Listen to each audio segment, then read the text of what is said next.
One evening in April of 2006, a person sat at their kitchen table frantically cutting up the page of a newspaper with some scissors. They were working on a very important project, and it was almost done. They finished cutting up the final letter from the page and pasted it onto the sheet of paper. Then they leaned back to read the message that they'd assembled from the scraps. It was a warning, and they were sure it would have exactly the effect they were hoping for. But before we get into today's story, if you're a fan of the strange, dark, and mysterious delivered in story format, then you've come to the right place because that's all we do. So if that's of interest to you, please rent a huge billboard on the side of the highway and just cover it in embarrassing photos of the follow button. Okay, let's get into today's story.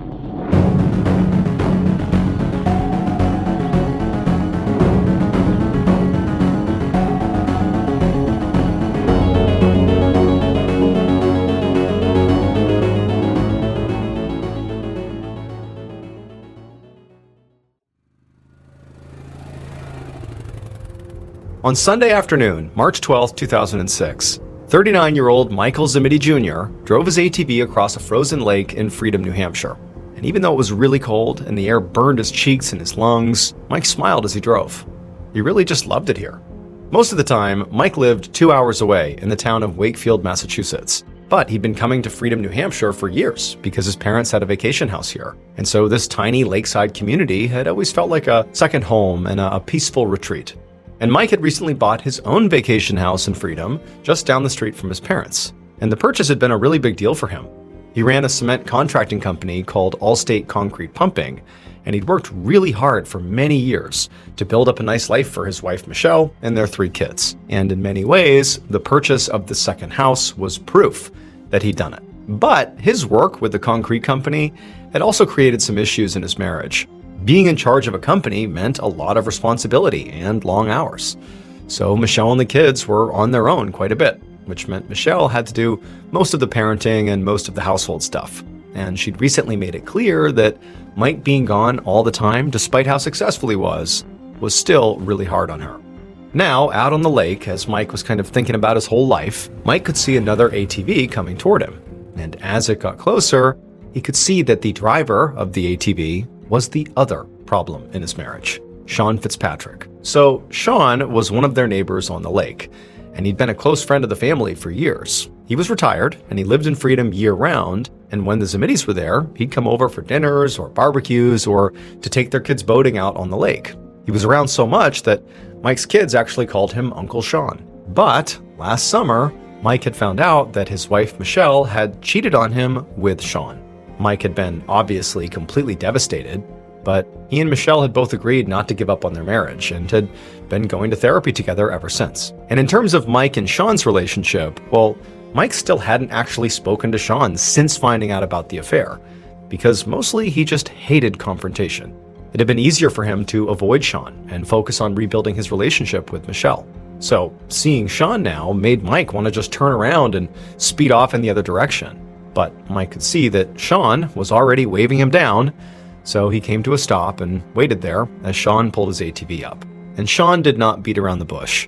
He immediately told Mike that he was glad he ran into him here because he'd been wanting to apologize about last summer and Michelle. It obviously wasn't okay, and he hoped they could just, put it behind them. And Mike, he was so surprised by how sincere Sean was being that he just said, you know what, it's all good. Which he didn't mean, because it definitely was not okay. But again, Mike's not a confrontational guy.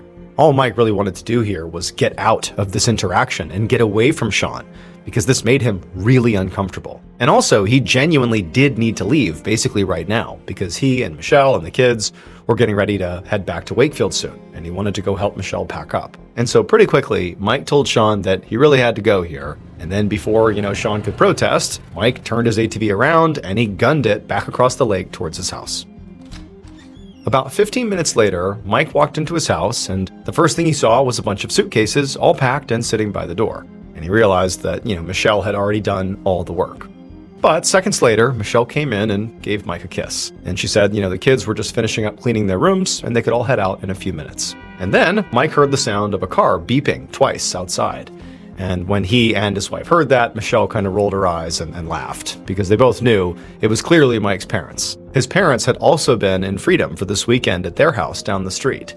and they were also making the 2-hour drive back to Wakefield this afternoon. And Michelle was laughing because it amused her that neither Mike nor his father could manage to go a single day without talking to each other. So Mike's dad was also named Michael, and the name was not the only thing they shared. They were also best friends and co-workers. Michael Sr. owned the company that Mike ran, Allstate Concrete. So it was like a family operation, and Mike Jr. had never even thought of doing anything else. He jumped into the concrete business right out of high school, and he and his dad had been working together ever since. Now, the Allstate Concrete Company had had some struggles, just like any company would, including a lawsuit from a former employee that had been pretty stressful. But for the most part, the business was a huge success, and right now they were busier than ever, working on an enormous construction project in nearby Boston. So Mike headed outside to say hi to his parents and to talk a little business with his dad. He asked Mike Sr. if he'd called their employee, Chester Roberts, yet, because Mike and his dad had plans to be at the office first thing tomorrow morning, and Mike wanted Chester to be there too. Chester worked part-time for them as a driver and also handyman, and he was easily the most reliable employee that they had. So whenever they had a packed week ahead, they always called Chester in. And to Mike Jr.'s relief, Mike Sr. said yes, he'd already spoken to Chester, and they were good to go. So eventually, they all said their goodbyes, and Mike Jr. told his dad he would see him tomorrow. Just before 8 a.m. the next morning, Monday, March 13th, Mike Jr. pulled his truck into the parking lot of Allstate Concrete. He was right on time. He could see he was the first vehicle there, so he got out and hustled across the lot because it was raining, and he unlocked a side door by one of the garage doors. So the Allstate building was basically just a massive garage with 3 huge roll-up doors for their cement trucks to pull into. But it also had an upstairs office where Mike and his father did all their administrative work. And so after Mike went in through the side door into the big garage, he headed up a set of steps that led to his office on the second level. And when he got there, he sat in his desk chair and started going over the week's logistics. And just a few minutes later, he heard another vehicle pull into the lot outside. Mike figured that very likely this was his father, because Chester often came to the office on foot. Then Mike Jr. heard the downstairs door open and footsteps coming up the stairs. A few minutes later, Mike's father, Mike Sr., pulled his truck into the Allstate Concrete parking lot and parked next to his son's truck. He hopped out and walked quickly to the building's side door to get out of the rain, but when he tried to push open the side door, it got stuck on something and wouldn't open all the way. So he looked through the crack to see what was blocking the door, and he froze, because there was clearly a man lying face down inside of the building in a huge pool of blood. Now, it was dark inside the building, and so Michael Sr. could not see the man's face. He had no idea who this guy was. But whoever it was, he knew sort of instinctively that it was not his son. Mike Jr. was a big guy, and even in the dark, it was clear this man had a different build. And so Michael Sr.'s heart was pounding now, and all he could think to do was just back away, grab his cell phone, and call 911. However, after Michael Sr. got off the phone with the dispatcher and they said they were sending people over now, Mike Sr. realized he couldn't just wait for the police to get there. I mean, there was clearly someone either very badly hurt or dead in his garage, and his son was likely somewhere inside too. I mean, his truck was here. And so he had to go in and make sure his son was okay. So Michael Sr. walked away from the blocked door where he had been standing when he called the police, and he pulled up one of the big roll-up garage doors. And once it was open, he didn't see anyone. He just ran inside and began frantically screaming his son's name. But Mike Jr. didn't answer, and there was no sign of him anywhere. So eventually, Mike Sr. ran to the staircase and went up to the second floor office. And as soon as Mike Sr. barged into the office, he stopped in horror. Because there, sitting slumped in the desk chair, was the blood-covered body of his son. Over an hour later, Massachusetts State Trooper Kevin Baker pulled up in front of Allstate Concrete. He could see the large building was already roped off with caution tape, and there were a dozen or more crime scene techs and officers with the Wakefield Police Department who were moving in and out of an open garage door collecting evidence. So Baker was not a part of the Wakefield Police Department. He was with the state police. But in Massachusetts, state troopers conduct homicide investigations right alongside local authorities. And Baker had a feeling that this case would definitely need his help, because Wakefield, they didn't get many homicides. The town was about 10 miles north of Boston and had a reputation as being a really peaceful and safe place, the kind of small town where everyone actually knew each other. Baker got out of his cruiser and looked around for whoever was in charge. And he didn't have to wait long, because an officer hurried up to him and introduced himself as Detective Richard Cass with the Wakefield Police Department. Cass told Baker to follow him, and as they walked towards the open garage door, he quickly briefed Baker up on the situation. There were 2 male victims inside, and both were deceased. They'd both been shot, and they had been found by the company's owner, Michael Zimetti Sr., a little after 8 a.m. Baker followed Cass into the garage and over to the first body, which was face down on the floor just inside a smaller side door. Cass explained that this victim was 51-year-old Chester Roberts, a part-time truck driver for Allstate. It hadn't been difficult to identify him because Chester did a lot of handiwork around town and was known by all the locals, including Detective Cass himself. When Baker went to the body, he could tell right away that Chester had been shot in the back. It was a single shot and most likely was from a shotgun, since clearly there was a blast radius where there was like a spray effect with a lot of little pellets that entered his body. Chester had no other visible injuries, including no defensive injuries. And when Baker stood and looked around the garage, he also didn't see anything that pointed to a robbery or any kind of struggle. There was pretty pricey looking equipment just sitting around, and nothing was toppled over or obviously out of place. So Baker guessed that Chester's killer had likely snuck up on him and shot him in the back before he even had a chance to turn around. Baker spent a couple more minutes looking around at the doors and the windows, and again, didn't see any signs of, forced entry or anything out of the ordinary, but that didn't mean much. Chester had likely opened up for the day and begun work, and the killer had just come in after him. And so after a few minutes, when Baker was done looking around the first floor, he told Cass he was ready to go up to the second floor to see the second body.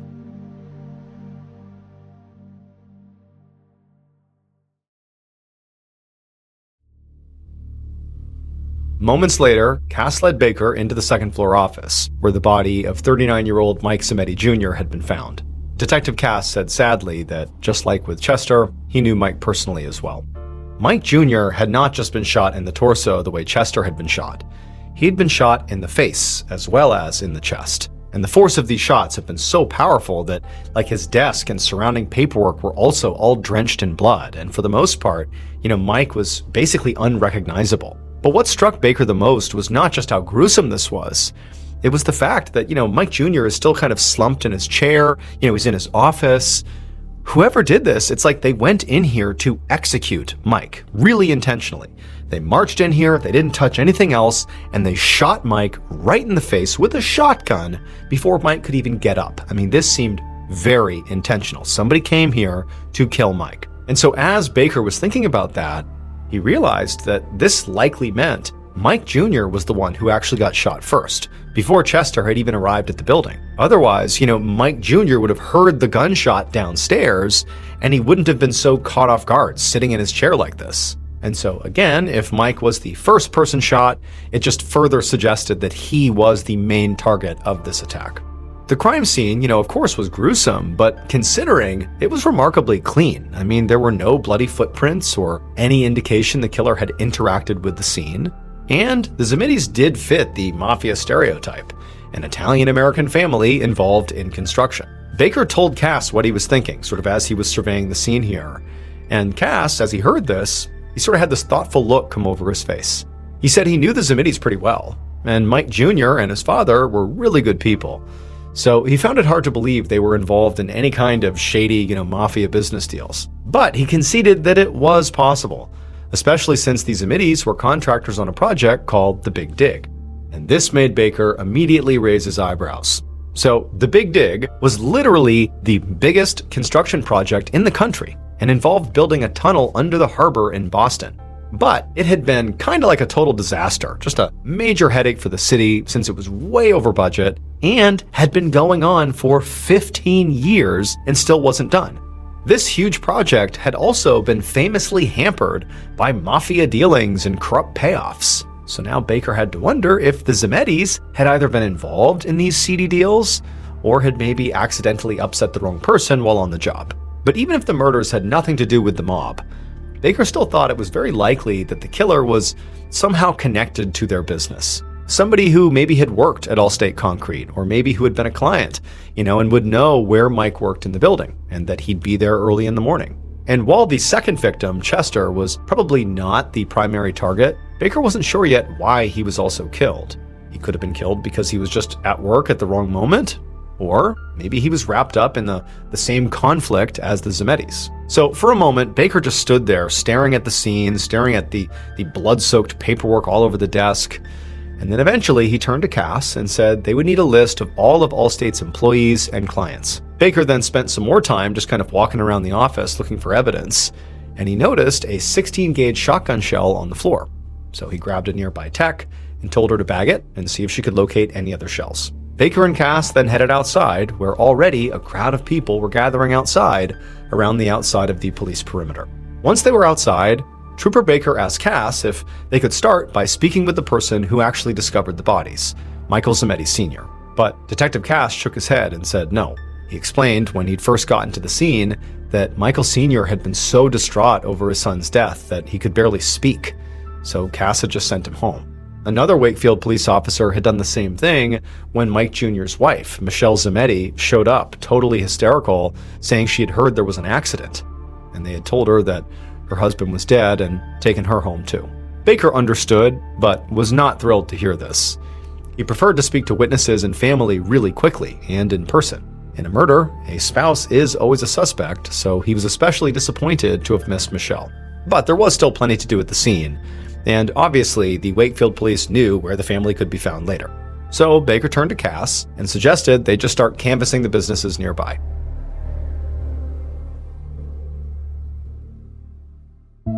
The following morning, March 14th, Trooper Baker parked his car in front of Mike's parents' house in Wakefield. He was with Detective Cass, and they were there to speak with Mike Sr. They'd just gotten the autopsies back for both Chester and Mike, but they didn't reveal anything that they didn't already know. Chester had been shot once, Mike twice, and both died likely within seconds. But the investigators did have one potential lead from their canvass of the neighborhood. Even though they hadn't found any surveillance cameras at Allstate Concrete, some businesses around Allstate had some. So Baker had some officers scrubbing through that footage now. He also had another team interviewing Chester Roberts' family, because there was still a chance that Baker had gotten this all wrong and maybe Chester was actually the target. Besides that, the crime techs had not found much physical evidence at the scene. There were no fingerprints, and since it had been raining, they hadn't been able to collect any footprints or car tracks from outside. So now, Baker reached up and knocked on the front door of the Zemedi's house, hoping that Mike Sr. would be able to point them in the right direction. A minute later, Baker and Cass sat in the living room with Mike Sr. and Pat, Mike's mom. Both of Mike's parents seemed incredibly emotional. Michael Sr. was visibly shaking, while Pat just cried. And seeing how upset they were now made Baker realize that Cass had made the right call in sending Michael Sr. home yesterday. Even 24 hours later, it was still going to be very hard to get any sort of real answer out of them because of how upset they were. So Baker decided he would just have to keep it really brief. The first thing he did is he asked Mike Sr. to just go over the actual discovery of the bodies. Tell me what happened. And what he said lined up with everything that Baker had heard from Cass and from dispatch. And so after Mike Sr. went over that, Baker moved on to the real reason he was there. He asked if there was anybody in Mike Jr.'s life who might have wanted to hurt him.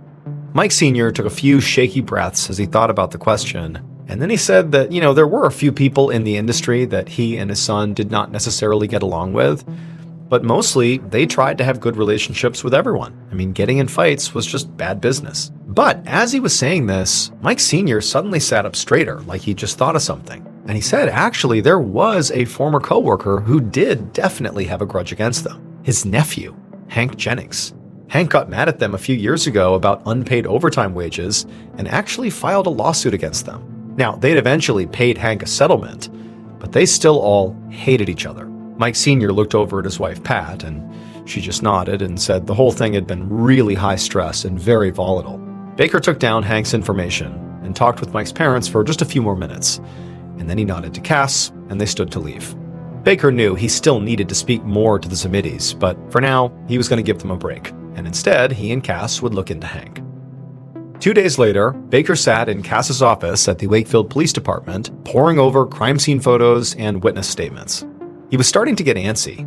After meeting with Mike's parents, he'd been excited to speak with Hank Jennings, the disgruntled former employee who also happened to be Mike's cousin. But even though Baker and Cass had sent officers out to track Hank down for an interview, they hadn't been able to get a hold of him yet. However, they had gotten in touch with Mike's wife, Michelle, and had questioned her at her house in Wakefield, but she hadn't given them much. She said that she was at home with her kids at the time of her husband's death, and that she really didn't know of anybody who would want to hurt Mike Jr.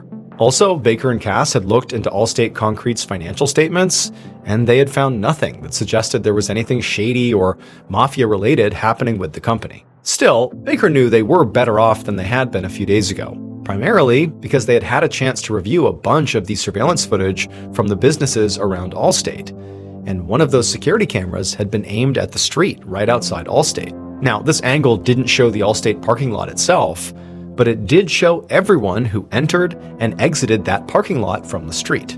So, this particular camera had picked up Mike Jr.'s truck arriving at work at 7:39 a.m., and then at 7:44 a.m., so 5 minutes later, an unknown green pickup truck pulled in as well. And then a few minutes after that, Chester Roberts was seen arriving at Allstate on foot. And then at 7:50, the green truck was seen again, leaving the parking lot, 12 minutes before Michael Sr.'s red truck arrived at 8:02.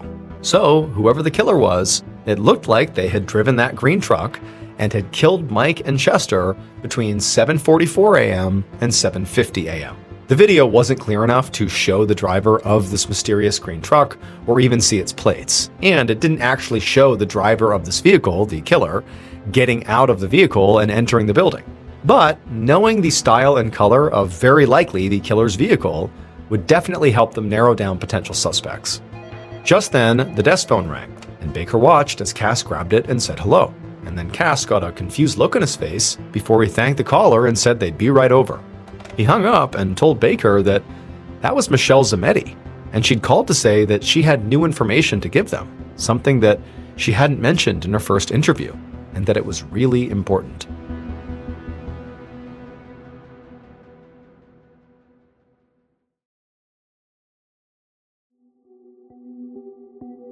About 15 minutes later, Baker and Cass sat down across from Michelle in her living room for the second time. And to Baker, Michelle seemed very different from the last time they spoke. 2 days ago, she'd seemed horrified and grief-stricken.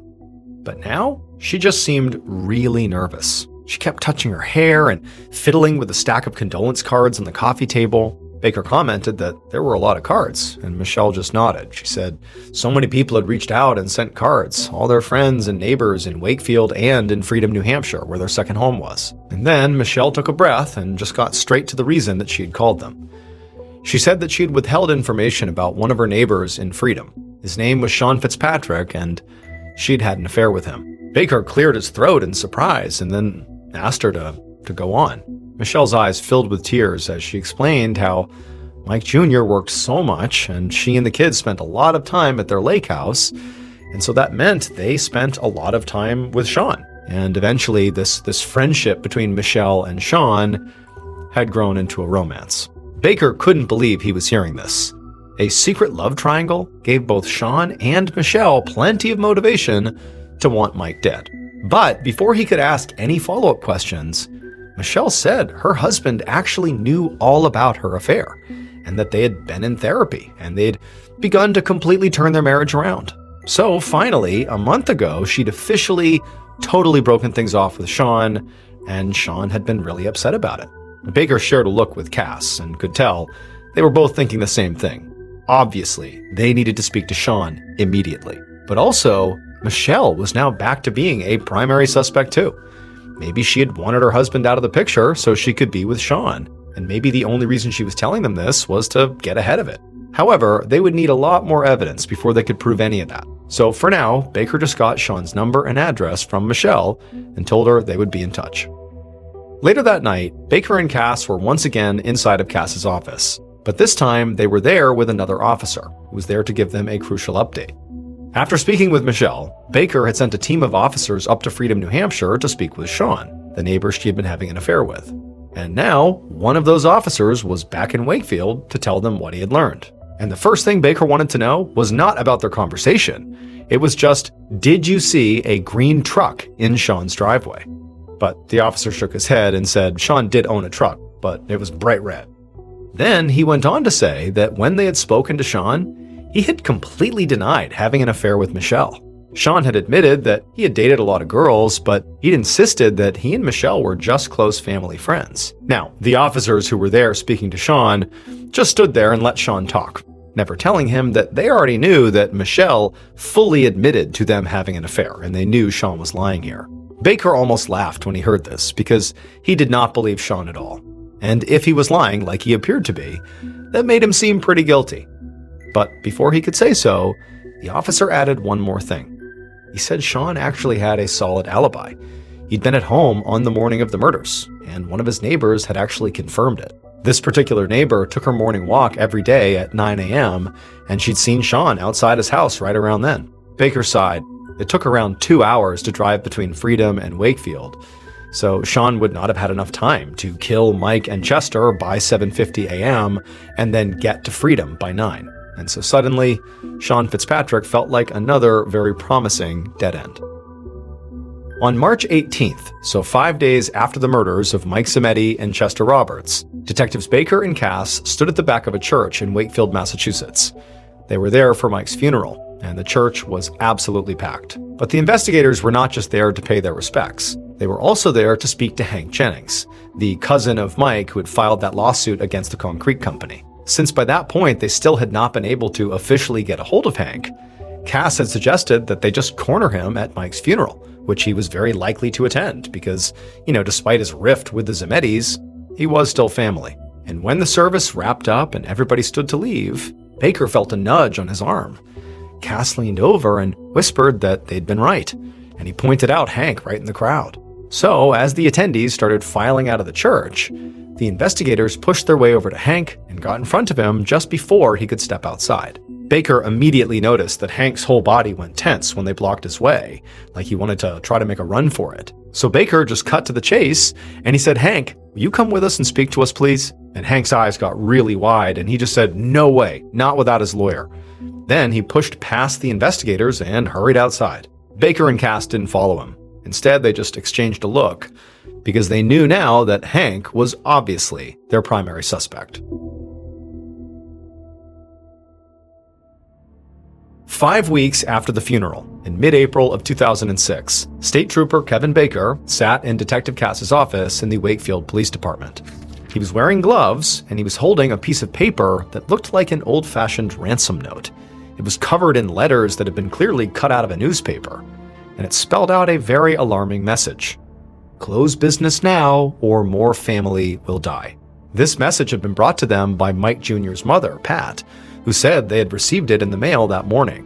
For the Zimettis, for so many reasons, this letter was terrifying. It was not just a reminder of their son's murder, but also a promise that there would be more violence. But for Baker, the note was a lead, which they really needed, because it had been over a month since Michael and Chester were killed, and at this point, the two investigators had managed to rule out basically every one of their suspects, and that included Hank Jennings. They'd learned that Hank's clear reluctance to meet with them was not because of guilt. It was because he had signed a non-disclosure agreement during the settlement with the Zimettis and didn't want to break it. And when they did finally speak to him, he clearly had an alibi. He was at work when Mike and Chester were killed, and Baker and Cass had confirmed it with his employer. And while Hank did own some shotguns, none of them were 16 gauge. So Hank joined the pile of other discarded suspects, like Michelle, who could have had the motive to kill Mike Jr. since she was wrapped up in an affair with their neighbor, but she'd been incredibly cooperative, and they hadn't been able to find any evidence that she might have been involved, like maybe if she had hired someone or something. And her ex-lover, Sean, was also very suspicious and had a strong motive to kill Mike, but his alibi had cleared him. There was no way Sean could have been in Wakefield during the murders because his neighbor saw him about an hour later at his home, which was over 100 miles away. And so now this warning note that looked like a ransom note seemed to point back towards the theory that Baker and Cass had ruled out at the very beginning, that the murders were business-related and the mafia was involved. Cass was a local, and he'd told Baker that there had been a lot of rumors swirling around about the murders in the community. Because of the Zimettis' role in the Big Dig, the general consensus around Wakefield was that the mob theory made the most sense. But Baker really wasn't so sure. I mean, they'd looked into the Zimettis' books and records repeatedly, and they hadn't seen anything to suggest any shady deals or potential mob interaction. Also, Baker didn't think this ransom-style note made from newspaper clippings was the mob style. It just felt kind of silly and performative.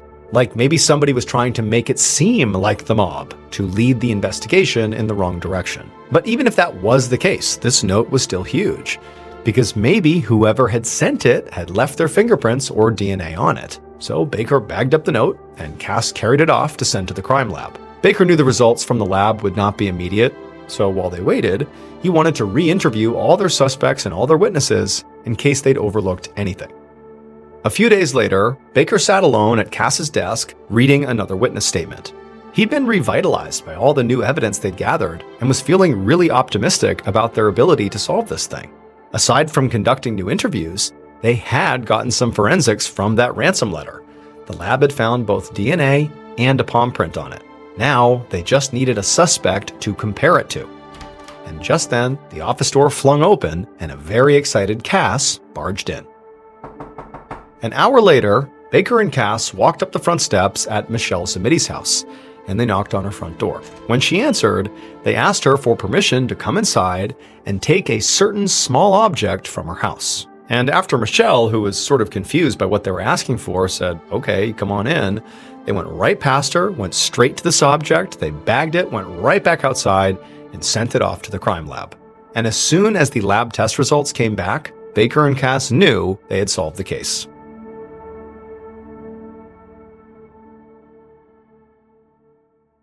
Based on DNA, other forensic evidence, and witness statements, here is a reconstruction of what police believe happened to Michael Zamidi Jr. and Chester Roberts on the morning of March 13th, 2006.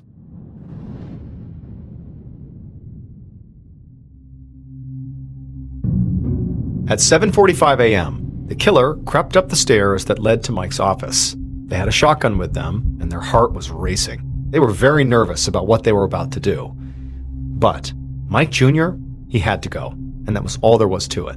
So when the killer reached the office door, they barely hesitated before pushing it open and raising their shotgun. Mike was sitting in a chair at his desk, and when the door opened, he turned towards the killer, and when Mike Jr. saw them standing there with a gun pointed at them, his eyes got wide, but the killer fired 2 blasts before Mike could even move, hitting Mike in the face and in the chest.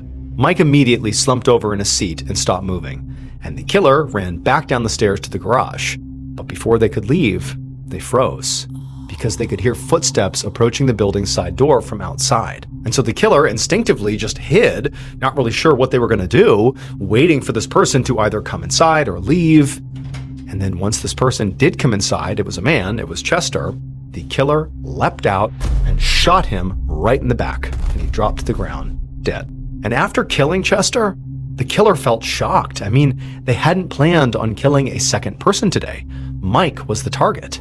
But they also knew they couldn't just wait around for more people to arrive. So the killer at this point left the building and jumped into the truck they had stolen from one of their neighbors. Then they peeled out of the parking lot less than just 10 minutes after they'd arrived. As they drove, they gripped the wheel tightly, and they knew they should feel guilty about what they had just done. But instead, all they felt was relief, because now they could finally be with the love of their life. It would turn out Michael Zamidi Jr. and Chester Roberts were not murdered by Mike's wife Michelle, or Mike Jr.'s cousin Hank, or the mob. They were killed by Mike Jr.'s lakeside neighbor and his wife's lover, Sean Fitzpatrick. When Michelle tried to break things off with Sean, she said the only reason she would ever leave Mike was if Mike ended things, or if something happened to him. Now, Michelle meant that as an excuse, but Sean took it as a suggestion. So then he murdered Mike Jr. to steal his wife. Sean took that green pickup truck from a neighbor who was out of town, and then drove it to Wakefield, committed the murders, and then came back.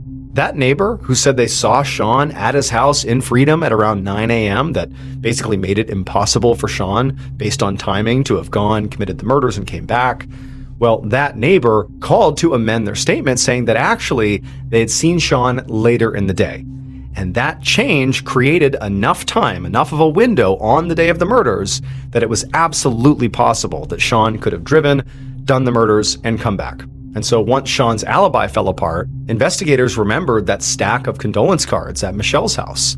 So they went over to see if maybe Sean had sent one. And he had. And when they tested the envelope flap, which he had licked to seal it, they got his DNA. Then they matched it to the very threatening letter that sort of looked like a ransom letter that had been given to the Zamidis, which Sean had put together and sent to them in order to throw police off his trail and make them think that, yeah, the mob was involved here. In June of 2006, Sean Fitzpatrick was arrested and eventually received 2 consecutive life sentences for the murders of Michael Zamidi Jr. and Chester Roberts.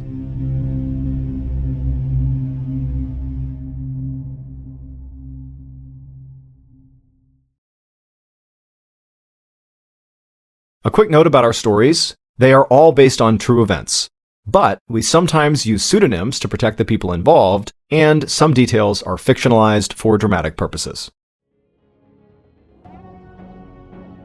The Mr. Ballen podcast, Strange, Dark, and Mysterious Stories, is hosted and executive produced by me, Mr. Ballen. Our head of writing is Evan Allen, produced by Jeremy Bone. This episode was written by Kate Murdoch. Research and fact-checking by Shelley Shue, Samantha Van Hoos, Evan Beamer, Abigail Shumway, and Camille Callahan. Research and fact-checking supervision by Stephen Ear. Audio editing and post-produced by Whit Lacasio and Cole Lacasio. Additional audio editing by Jordan Stidham. Production coordination by Samantha Collins. Production support by Antonio Manata and Delana Corley. Artwork by Jessica Clogston-Kiner. Theme song called Something Wicked by Ross Bugden. Thank you for listening to the Mr. Ballen podcast. And just a reminder, every new and exclusive episode we put out on the Mr. Ballen podcast, you can also now watch on the Mr. Ballen YouTube channel that very same day. And trust me, some of these stories you truly have to see to believe. Again, my YouTube channel is just called Mr. Ballen. If you want to listen to episodes 1 week early and ad-free, you can subscribe to SiriusXM Podcast Plus on Apple Podcasts or visit SiriusXM.com/Podcast Plus to listen with Spotify or another app of your choice. So that's going to do it. I really appreciate your support. Until next time, see ya.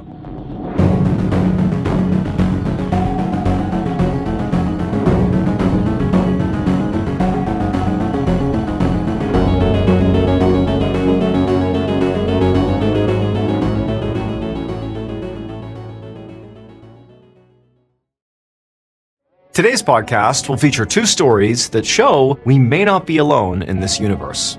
The audio from both of these stories has been pulled from our main YouTube channel and has been remastered for today's episode. The links to the original YouTube videos are in the description.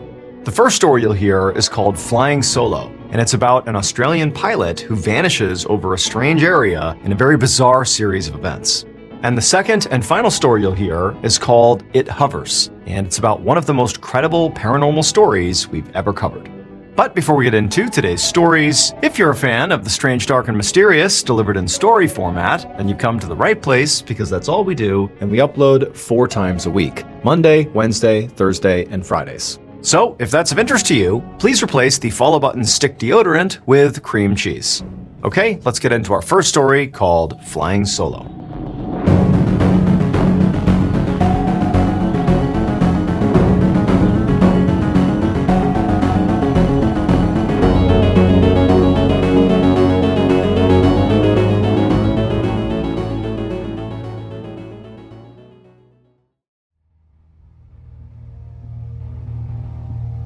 At 7 p.m. on October 21st, 1978, a 20-year-old pilot named Frederick Valentik flew his small plane over a body of water just south of Australia called the Bass Strait.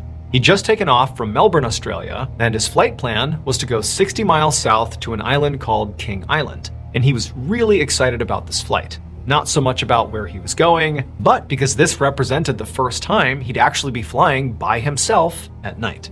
So Frederick had always dreamed of becoming a pilot, but the journey to actually becoming one had been really difficult. He had applied twice actually to the Royal Australian Air Force, but unfortunately he could not meet their requirements. And then also he had tried to become a commercial airline pilot, but he had failed their tests. But luckily for Frederick, his father had a ton of money, and he ultimately swooped in and funded Frederick to take some private lessons, and through that he was able to ultimately pass the tests and get his pilot's license. And so, as Frederick coasted along, looking down below at the lights of Melbourne disappearing behind him, he felt like he was on top of the world. He was doing the one thing he had always dreamed of, and he was so happy, and it was so cool to be doing it at night by himself. And so he was just looking out at the sights and looking ahead at the Bass Strait, which is this huge, dark expanse of water, and it was like everything was right in the world. he was doing exactly what he wanted to do. However, only a few minutes into this flight, at 7:06 p.m., something strange happened. As Frederick was flying along, he suddenly became aware of a light coming from somewhere behind him.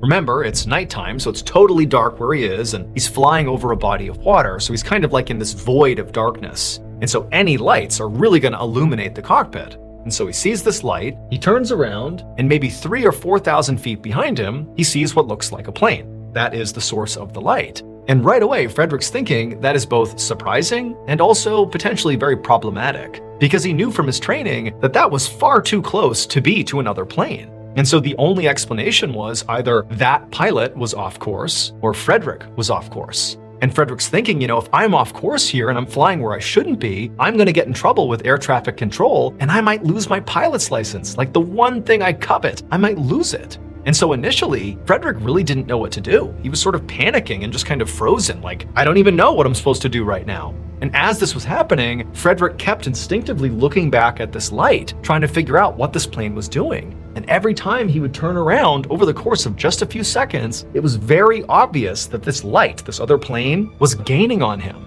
And so Frederick starts to worry, like, this is not just about maybe getting in trouble or not. This plane might crash into me. Look how fast they're going. Like, what do I do? And so Frederick, at this point, he double checked that he was on course. And based on his instruments and what he had been doing, he really felt like he was on course here. And he just thinks, you know what? The best thing I can do here is just call air traffic control. So he grabs the radio and he gets a hold of Melbourne Air Traffic Control and he says, hey, there's this plane that is like right behind me. They're gaining on me. I'm worried they're going to crash into me. Do I need to deviate? Like, what's going on here? And the air traffic controller very calmly says, okay, let me check the radar. Let me check the schedules. And so Frederick, the whole time he's waiting for a response, he's looking over his shoulder and still this light is gaining on him. It's getting closer and closer. And then finally, the controller gets back on the radio and they tell Frederick, there is no other aircraft anywhere near you. Like there's nothing over the Bass Strait. You are completely alone. But Frederick couldn't believe this because by now, the light, the aircraft that was right behind him has gotten right behind his. It's basically right on his tail. And Frederick is now completely panicked and he's getting ready to try to explain, like, no, wait a minute, like there's gotta be a better explanation here. There's something right here. But at that very moment, it becomes very clear to Frederick that this is not some ordinary aircraft. Because it began doing something when it got right up behind his aircraft that no normal aircraft could do. This light suddenly began orbiting Frederick's aircraft. Frederick is traveling forward, and this ball of light is basically whipping around his aircraft. He can barely make it out. He's starting to panic, and at the same time, Frederick begins to hear the sound of his engine starting to fail. And there was no reason for it. His craft was fine when he took off, but now it's clearly sputtering and failing. And so all Frederick could do in this totally intense, panicked moment is just grab the radio and begin talking to air traffic control about what he was seeing. The person Frederick actually spoke to on the ground in this moment was an air traffic controller in Melbourne named Steve Roby. And Frederick would come off to Steve like he was totally crazy and unhinged, and Steve would say that he couldn't really understand what he was talking about. But at some point, Frederick clearly began talking about some sort of craft orbiting his own, and that his engine was starting to fail, and he didn't know what was going to happen, and he couldn't make an emergency landing. He was over water. And then suddenly Steve remembers hearing this grinding metallic sound come over the radio that basically washed out whatever Frederick was saying, and then it just goes deadly silent. And after that, Frederick disappeared. They searched the area where they knew he was before he disappeared, but they never found his plane. There was no sign of a crash. He never landed at King Island or went back to Melbourne. He was just gone. All they have is that final recording of him describing something orbiting him, then this grinding metallic sound, and then silence. And recently, that audio recording was made public. Here is the official explanation for what happened to Frederick. As he was flying over the Bass Strait, it was so dark and there were no lights really anywhere that at some point, because he's an inexperienced pilot, I suppose, he flipped his plane upside down without realizing it, and the light that he was seeing was actually just a reflection off the water below of his own plane. And eventually, from flying upside down, his engine began to fail and he crashed into the Bass Strait. However, not everybody believes this explanation. Because one, it seems sort of preposterous to imagine that Frederick would not have realized he had flipped the plane upside down and was flying for so long inverted. Like, how could you not notice that? And two, this would not be the first time that somebody reported unexplained phenomena over the Bass Strait. In fact, over the years leading up to this incident with Frederick, there had been so many reports of UFOs flying over the Bass Strait and also unexplained disappearances that they've dubbed the Bass Strait the Bass Strait Triangle, after the Bermuda Triangle. Basically, it's a part of the world where a disproportionate number of unexplained phenomena occur. And so to this day, Frederick's disappearance remains a mystery.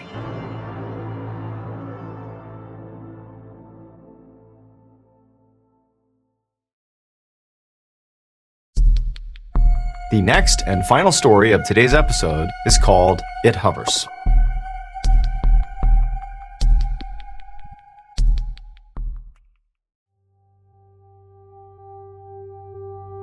Around 9 p.m. on December 29, 1980, a 57-year-old woman named Vicki Landrum rode in the front seat of her friend Betty Cash's car, while her 7-year-old grandson named Colby, who she was raising, sat between them. The three of them had just had dinner at a truck stop and were now on their way home, driving down a dark wooded highway near Huffman, Texas, which is a small town about 30 miles northeast of Houston. As they drove down the road, Vicki began to notice the windshield was fogging up from how cold it was outside and how warm it was inside the car, and so Vicki turned on the defroster. And as the windshield began to clear, Vicki noticed this bright light right out in front of them up over the trees. And at first, Vicki just figured, they were close to the Houston airport, and so that light must just be an airplane. But as the trio continued driving down this winding highway road, that light that Vicki really thought was a plane landing appeared to just kind of hover in the trees, and actually, as they drove, the light almost appeared to get closer and closer to them, so it didn't really seem like it was a plane. Now, at first, Vicki thought this was just kind of interesting and was curious about this light. But as they got closer and closer to this light, it became very obvious that the inside of the car was getting much warmer and stuffier than any of the heat settings would allow it to get, to the point where Vicki was actually sweating and panting from the heat. Now, all of this was happening really quickly, and so Vicki sort of went from being curious to being kind of anxious. Like, what was going on here? Like, does this light have something to do with the heat they're experiencing in the car? And then all of a sudden, the light that appeared to be sort of behind the trees suddenly came right out in front of the car, and Vicki screamed at Betty, "Stop!" And Becky jammed on the brakes, and they came to a stop, and blocking their path maybe 100 feet in front of them, just hovering over the road, is this strange-looking aircraft aimed right at them. This craft was the strange light. For a moment, all three of them just stared in shock at this craft, like it was so unexpected and so unbelievable that this had happened. But then Vicki, who's sitting there still panting and sweating, she's looking out and she's realizing this craft she's looking at looks nothing like any other aircraft she had ever seen. The craft was a bit bigger than a car, it was diamond-shaped, and it was letting out these strange, loud roaring sounds, almost like an engine. It appeared to be glowing red hot, and periodically, with those loud roaring sounds it was making, fire would appear to shoot out the bottom of the craft, scorching the pavement right under it. And again, this strange craft is just hovering there, right over the ground, appeared to be aimed directly at Vicki, Betty, and Colby. Pretty quickly, Colby began to cry. He was scared. But Betty, the driver, she said she couldn't go anywhere. The road was too thin. She couldn't really turn around very easily, and she couldn't drive straight and go under the craft and risk being burned by the flames. And so they were just kind of trapped there. And so Vicki and Betty sort of looked at each other like, okay, we're just gonna wait it out and hope this craft just eventually flies away. But after several minutes, and the craft still had not departed, it was still blocking their way and periodically spitting fire into the ground, Vicki and Betty are like, well, let's get out and see what's going on here. Let's investigate. By this point, their fear and anxiety around this had sort of been replaced by just genuine human curiosity. I mean, what the heck is this thing? And so Betty, the driver, she gets out, and Vicki, she tells her grandson, stay in the car, so Colby's right here, and Vicki gets out, and the second she does, and she now has an unobstructed view at this craft, she suddenly remembered this Bible verse. So Vicki was very religious, and she had read in the Bible that one day Jesus would return to the earth, and when he did, he would return in a rain of fire. And so all of a sudden, Vicki believed that what she was looking at was not some aircraft, but the second coming of Jesus Christ. This was like a highly spiritual moment for her. But just as Vicki was about to go forward and actually inspect this thing up close, she heard Colby call out for her. He was crying hysterically. He was totally scared and upset. And so this kind of broke Vicki out of her trance. She turned around and went back to the car to comfort Colby. And when she got back to the car, she found Colby scrunched up on the floor underneath the dashboard like he was trying to shield himself from this craft. And so Vicki, she got right down there with him. She wrapped her arms around Colby and began praying with him to try to calm him down. But while Vicki and Colby were praying inside the car, Betty remained outside of the car, just staring at this craft. And it went on like this for about 10 minutes until Vicky, who's still tucked down there with Colby, heard that roaring sound coming from the aircraft get noticeably louder, like it was about to do something. And so Vicky poked her head up and she looked out the windshield, and sure enough, this craft was beginning to take off. It was getting higher and higher off the ground. Flames were shooting out the bottom of it. Betty was still outside staring at it. And then before long, this craft had shot straight up into the air and began taking off up and away from them at a really steep angle. And at the same time, Vicky suddenly saw this swarm of all these helicopters, these military-style helicopters, go right up around this craft like they were escorting it. And then the craft and all these helicopters took off into the horizon and disappeared. After they were all gone, Vicky realized that what she had just witnessed was not the second coming of Christ. Because of these military helicopters that arrived as this craft took off, it told Vicky and also Betty that very likely this was just a US military exercise of some sort. And so a few moments later, Betty came back to the car and sat in the driver's seat, and Vicky, she climbed back into her seat and lifted Colby up to the middle seat as well. And for a moment, the three of them just sat there in silence. I mean, there's nothing blocking their way anymore. They're just sort of trying to process what just happened. Eventually, Betty just put the car in drive and began driving straight ahead, crossing right over that scorch mark on the pavement where the craft had been.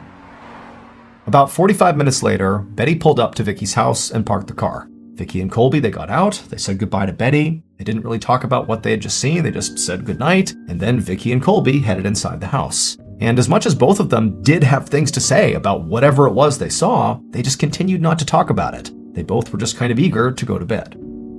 However, as Vicky was putting Colby to bed, he began to complain that his stomach hurt, and at the same time, Vicky began to realize that she also didn't feel very well. And shortly after that, both of them were vomiting in the bathroom. And this scared Vicky. She tried to tell herself that, maybe the reason they were sick is because they ate some bad food at that truck stop. But deep down, Vicky was very concerned that their nausea was somehow connected to that strange craft. And so it was a very long night, with Vicky and Colby being nauseous most of the time, but eventually they both did fall asleep. And then when Vicky got up the next morning, she still felt awful. And so Vicky, she rolled out of bed and made her way to the bathroom, and when she looked at herself in the mirror, she gasped. Her skin was bright red and blistered, like she had had this horrible sunburn. At this point, she knew whatever was going on here, it had to do with that craft. She just knew it. And so Vicky instinctively rushed to Colby's room to check on him to see if his skin was all blistered and red, and she found he was still sleeping, but she could see his skin was red and blistered in some places, but not nearly as bad as Vicky's. And so Vicky, she began thinking about the night before, and she remembered she had gotten out of the car and gotten closer to the craft. So she was sort of more exposed to the craft, if you will, than Colby, who stayed in the car and tucked himself down underneath the dashboard the whole time. And so maybe Vicky's exposure to the craft was higher than Colby's, which is why she looked worse. But as Vicky was thinking this through, she remembered that Betty had actually stayed outside the car for 10-15 minutes, much longer than Vicky had, the whole time just staring directly at this craft. And so immediately Vicky was worried that, if this is what happened to me, I can only imagine what shape Betty is in. And so Vicky ran to the phone, she picked it up and she dialed Betty's number, and she listened, and it just kept on ringing and ringing. Betty didn't answer. Now, at this point, Vicky was in a full-blown panic. Not only because she was worried about Betty, but also, she doesn't really know what's wrong with her or with Colby. She doesn't know if their sickness is going to get worse or better. Currently, she felt horrible. She was nauseous. Her skin seemed to be practically falling off. Colby was in less bad shape, but still not healthy. And also, Vicky didn't have the money to even go to the doctor to get looked at. And so as much as Vicky really wanted right now to just go check on Betty, go drive to her house and check on her, she couldn't. She needed to focus on herself and her grandson first and make sure they were okay before she did anything else. And so over the next few days, Vicky and Colby stayed home, they slowly regained their strength, and over those few days, Vicky actually would get Betty on the phone. And Betty would tell her that yes, she's also dealing with similar symptoms, but she was okay, which was very reassuring to Vicky. However, Vicky also knew that Betty was not a complainer, and even if she did have horrendous symptoms, she was not the type of person who would necessarily tell Vicky. She would sort of tough it out. Finally, after 5 days, Vicky felt strong enough to go check on Betty in person. However, when she got to Betty's house and went inside, she called out for Betty, but there was no answer. The house was eerily quiet. And so Vicky began walking around Betty's house looking for Betty, and eventually Vicky walked down a hallway and reached Betty's bedroom, and the door was shut. Vicky called out for Betty, but there was no answer from inside. And so feeling kind of scared at this point, Vicky reached down, she turned the handle and opened the door, and immediately she saw Betty on her bed, and Betty looked horrible. She was barely conscious. Her entire body was red and blistered and bleeding. There was vomit all over the bed sheets, and there were all these huge clumps of Betty's hair littering her pillow. And so Vicky was horrified. She rushed inside, she scooped her friend up, and between the two of them, they kind of hobbled out of the house. Vicky put Betty in her car, and they sped to the hospital. A few hours later, Vicky was waiting in the emergency room where Betty was being treated when Betty's doctor walked into the waiting room, at which point Vicky stood up and rushed over to him and said, "Hey, what's going on with Betty? What happened to her? What's going on?" But the doctor just shook his head and said, your friend, her skin is literally peeling off her face in sheets, and there are blisters breaking out all over her body. He told Vicky that her symptoms reminded him of radiation poisoning. However, he also told Vicky that that was basically impossible. For Betty, a woman who lives in rural Texas, where would she go to come in contact with something that radioactive? It just seemed not possible, so that couldn't be it. But Vicky, when she heard this, felt like she knew exactly how Betty came in contact with something highly radioactive. It had to be that craft. And so without even thinking about it, Vicky began pouring out the story of how her and Betty had seen this light, and then this craft appeared on the road, and it was shooting fire, and then it flew off with helicopters all around it. But as she was wrapping up her story, Vicky was suddenly overcome with embarrassment because the doctor was now staring at her like she was totally out of her mind.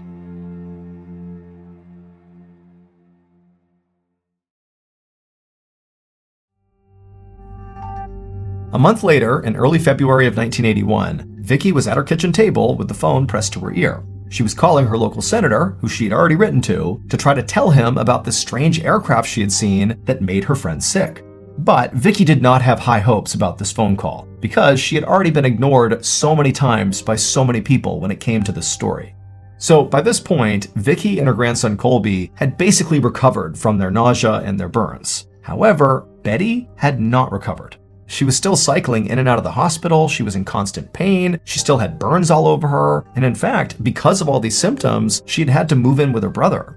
Now, Vicky was certain that all these symptoms Betty had were radiation sickness caused by the radiation from this aircraft they came in contact with, but it was like everybody they told about this aircraft didn't believe them.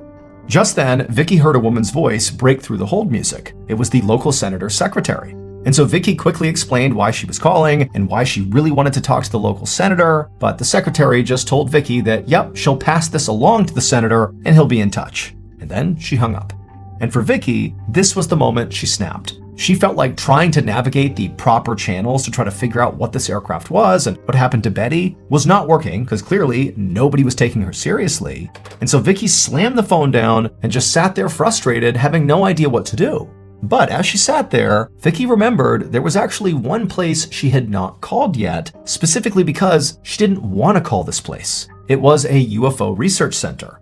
And Vicky hadn't called because she did not believe the craft she had seen was a UFO. She believed it was a military aircraft because she had seen the helicopters escorting it away, and that made the most sense. It had to be military. But if she called the UFO Research Center and people found out about that, it would make her look even crazier because now she's claiming the craft was aliens or something.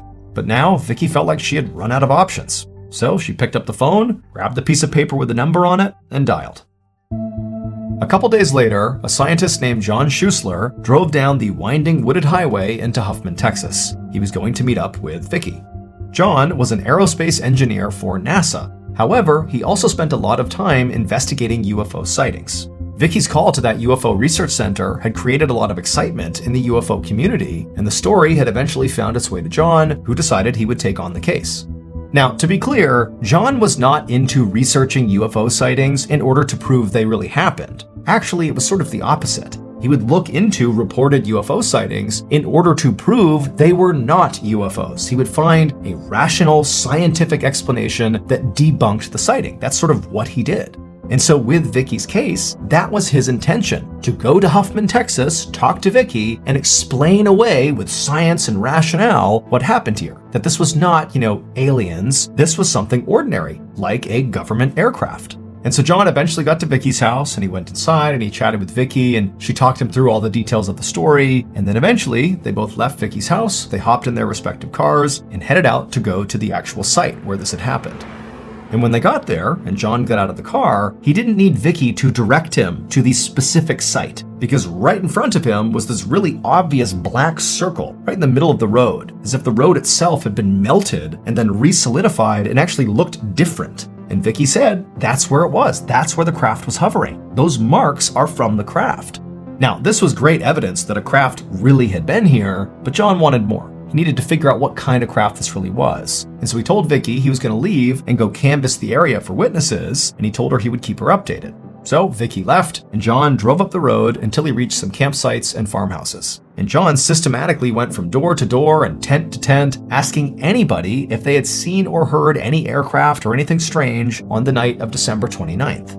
Now, going into this, John didn't really know what to expect from these people he was asking. I mean, he's some random scientist showing up uninvited at people's homes, asking if they've seen strange lights in the sky. However, every single person he spoke to said that yes, they had seen that aircraft on December 29th. However, they were obviously just farther away than Vicky and Betty and Colby had been.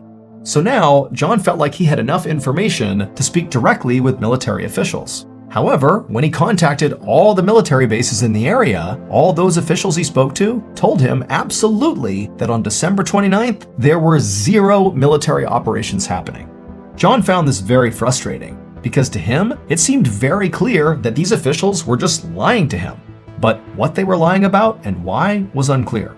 So John actually went to these military bases to speak to the officials face to face. And when he did, he showed them all the witness testimonies saying what they had seen on December 29th. And he also told them that with his own eyes, he had seen the black scorched mark on the pavement, where the pavement seemed to have literally melted in a ring and re-solidified from the heat of this craft. And to John, I mean, that scorch mark almost proved something had been there, very likely a military craft. But all these military leaders, despite hearing this and hearing John's testimony, they just said, you know what, you can gather up all the evidence you think you have here, but it doesn't matter. It doesn't prove that we were in the area. There was no military craft there that night.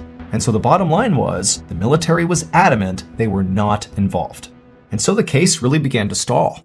John went home, but he couldn't stop thinking about the case, and so he kept in touch with his witnesses and periodically checked in with military officials, but nothing seemed to change, except that Betty continued to get sicker and sicker, and Vicky actually began to develop other serious symptoms, like developing cataracts in one of her eyes.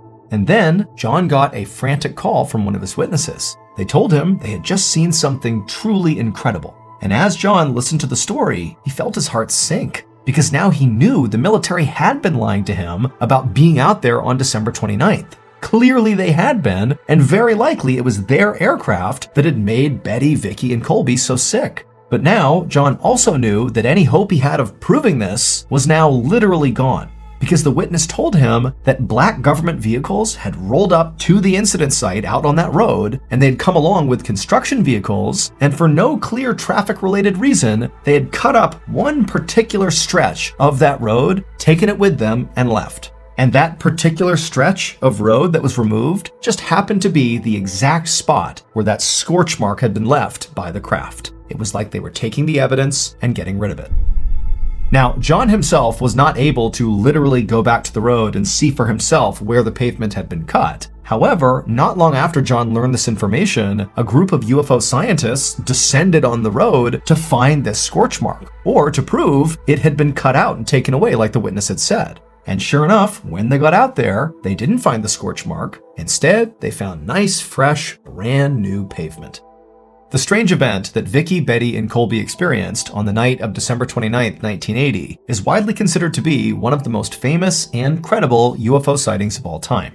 It's now known as the Cache Landrum incident, after Betty and Vicky's last names, and to this day, nobody has been able to come up with a rational explanation for what happened if it wasn't a UFO. To this day, the US government maintains that they did not have any military operations happening on December 29th. However, they did say when it comes to cutting out the road and paving over it, that was just for routine maintenance. They were not trying to hide evidence. As for Vicky and Betty, over the years, their health continued to deteriorate. They ultimately filed a lawsuit against the government, but because they couldn't actually prove that the aircraft even existed or that it caused their health problems, their lawsuit was ultimately dismissed. Both women would eventually die from cancer, which Colby believes is a direct result from radiation exposure. As for Colby, he's still alive and continuing to seek answers.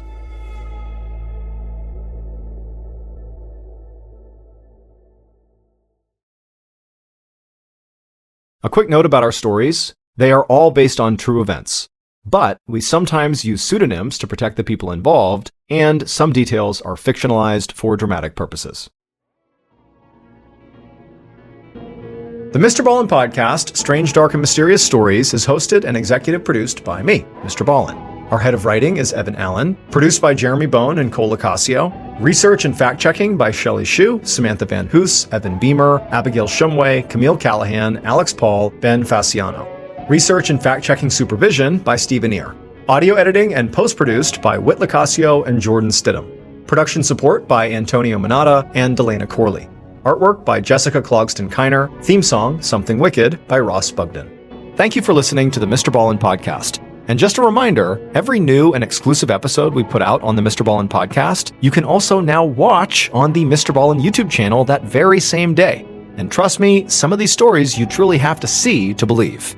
Again, my YouTube channel is just called Mr. Ballen. If you want to listen to episodes 1 week early and ad-free, you can subscribe to SiriusXM Podcast Plus on Apple Podcasts or visit SiriusXM.com/Podcast Plus to listen with Spotify or another app of your choice. So that's going to do it. I really appreciate your support. Until next time, see ya.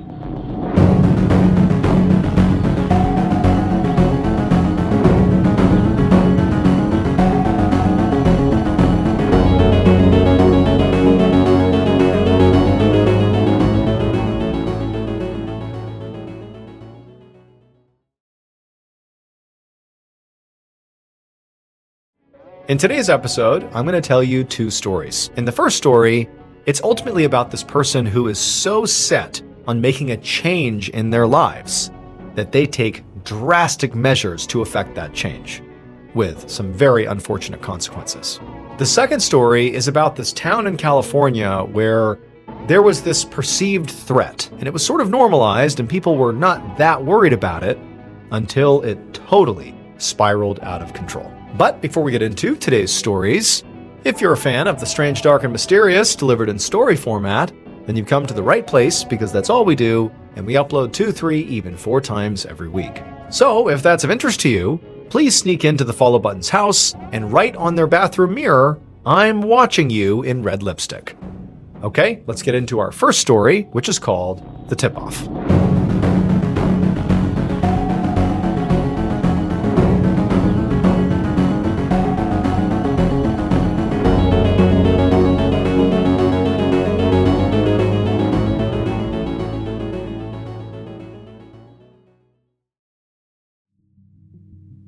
Early in the morning on February 5th, 1990, 57-year-old Laverne Pavlinok stood in the kitchen of her Wilsonville, Oregon apartment making some coffee. Mornings were the best part of Laverne's day because she had the whole apartment to herself.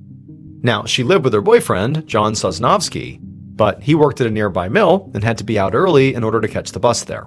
And each time he left, Laverne felt like a huge weight lifted off of her. Because when John wasn't home, Laverne could go about her day and pretend she was safe. But that's all it was pretend.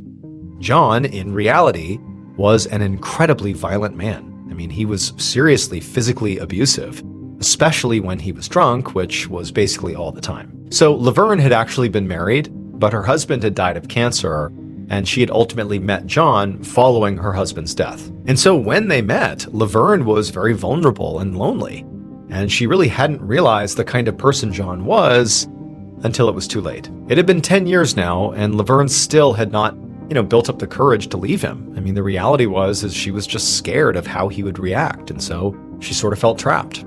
Now, she sat down at her kitchen table with her coffee, and she opened up the local paper. And as soon as she did, the first thing she saw was a big black and white photo of a smiling young woman who likely was in her 20s. The photo was connected to an article about a recent murder that happened 30 miles away, just northeast of Portland. The victim had been identified as a woman named Tanya Bennett, and Tanya Bennett was the girl in the photo. The article said she had been beaten and then also strangled with a rope, and then she had been left on the side of the highway.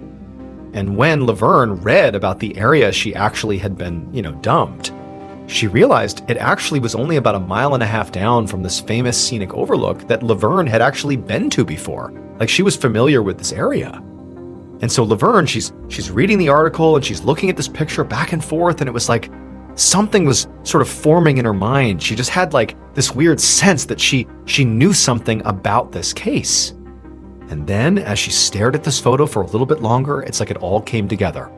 And she realized almost certainly that she knew John very likely killed this woman. And so even though she loved her peaceful, quiet mornings with her coffee, Laverne immediately stood up, she grabbed the phone, and she called the police.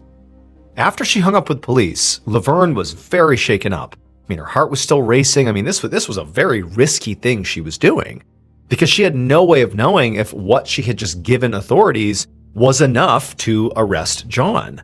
If it wasn't, it was entirely possible that John would discover this betrayal of her calling the police about him, implicating him in a murder, and he would probably just continue his abuse, if not amp up his abuse of Laverne. And so the way she saw it is either what she just did was going to end the chapter with John and he was going to go to jail for murder, or Laverne might wind up being the next dead girl on the side of the highway.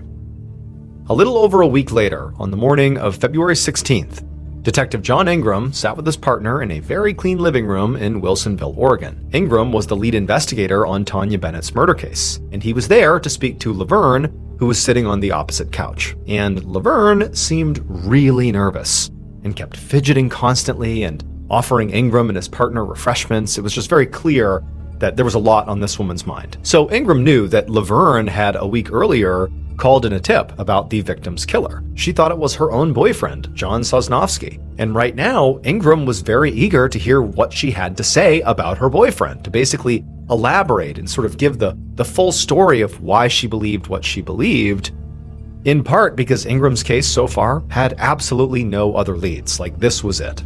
The victim's body had been found on a grassy slope so close to the edge of the highway that you could see her from the road. But Ingram and his partner had not been able to find any witnesses. A few people had claimed to have seen Tanya along with some man at a bar earlier in the night before she went missing, but no one had been able to effectively describe that man. It was just some guy she was with. And so Ingram and his partner had basically talked to just about anyone they could think of that might have known Tanya. They'd canvassed her neighborhood, they'd interviewed her family, coworkers, friends, and they still had not been able to find anybody who fit as a suspect. They also hadn't found any good physical evidence at the scene, like fingerprints or helpful forensics. So now, Ingram was hoping that Laverne was going to be the key to his whole case. And so eventually, Ingram looked at Laverne and said, "Whenever you're ready, tell me what you know. Tell me the story of why you believe John killed Tanya." Now, at first, Laverne just continued to squirm in her seat, and she was, obviously very nervous, but eventually, after Ingram told her to just, take a breath, calm down, it's okay, we just want to hear your story, eventually, with a shaking voice, she told them that on the night of the murder, John had come home around maybe 1 or 2 in the morning and immediately got in the shower. Now, this was unusual. I mean, this is not something that he typically did. He didn't shower at 2 in the morning, but Laverne really hadn't thought much of it until the next day when they went to a local bar, and she'd literally overheard John bragging to somebody about murdering Tanya, describing how he had picked her up at a truck stop, killed her, then took her to the highway by Columbia River Gorge to dump her body by this scenic overlook. As Laverne spoke, Ingram and his partner were shocked. Basically, Laverne had overheard effectively a confession, and the details of that confession did seem to line up with what they had heard so far. Tanya had been seen out late at night with some man, although nobody could really describe the man. And also where her body was found, it was near the scenic overlook, something that was, publicly known, but still, that's what Laverne heard John say. It lined up. But he kept a poker face and just told Laverne to please keep going, keep elaborating. And so Laverne, she continued speaking, and she went on to say that the reason she didn't come forward right away was because she was scared of John. He was a violent alcoholic who abused her, which is also part of the reason why this seemed real to her. She was totally not shocked at the idea that maybe John killed someone, but she was basically fearful that he might kill her too. And so she had kept it to herself until she had seen the article in the paper and also saw the picture of the girl, and she just looked so young and innocent, and she just couldn't help but feel like she owed it to that girl to come forward. Now, at this point, Ingram's mind was whirling. If this was all true, it was huge for this case. Potentially, this just solved the whole murder. This is what happened potentially. But he also knew, right now, it was just one woman's story, he needed actual proof. He couldn't just take Laverne's word for it. So he asked Laverne if he and his partner could just go ahead and search the apartment. And as soon as Laverne nodded, the detectives jumped to their feet and got to work. Laverne led the detectives down the hallway to the master bedroom, and then from there, she backed off and just, let the men get to work. And the detectives, they immediately split up and spread out to cover more ground. Ingram had actually brought along a list of stuff that they were theoretically looking for. And one of the things on his list was a swatch of denim from the front buttons of Tanya's jeans. It had been missing when they found her, like it had been intentionally cut out, which was obviously pretty unusual. And it made him think that Tanya's killer had taken a trophy or something. But after a few minutes of searching around the bedroom, Ingram did not see this denim patch. In fact, he actually didn't see anything at first glance that connected John to Tanya. Until he went over to look through this cardboard box of papers and began sifting through them. And when he pulled out a torn piece of scrap paper and read what was on it, he froze. On this piece of scrap paper was a handwritten message that just said, quote, "T. Bennett, good piece." Ingram immediately called his partner over, who walked over and looked at the note, and both of them are like, okay, obviously, we need to bring John in right away for a chat. But after leaving the bedroom and walking towards the door to leave, who comes in the front door? None other than John Sosnovsky.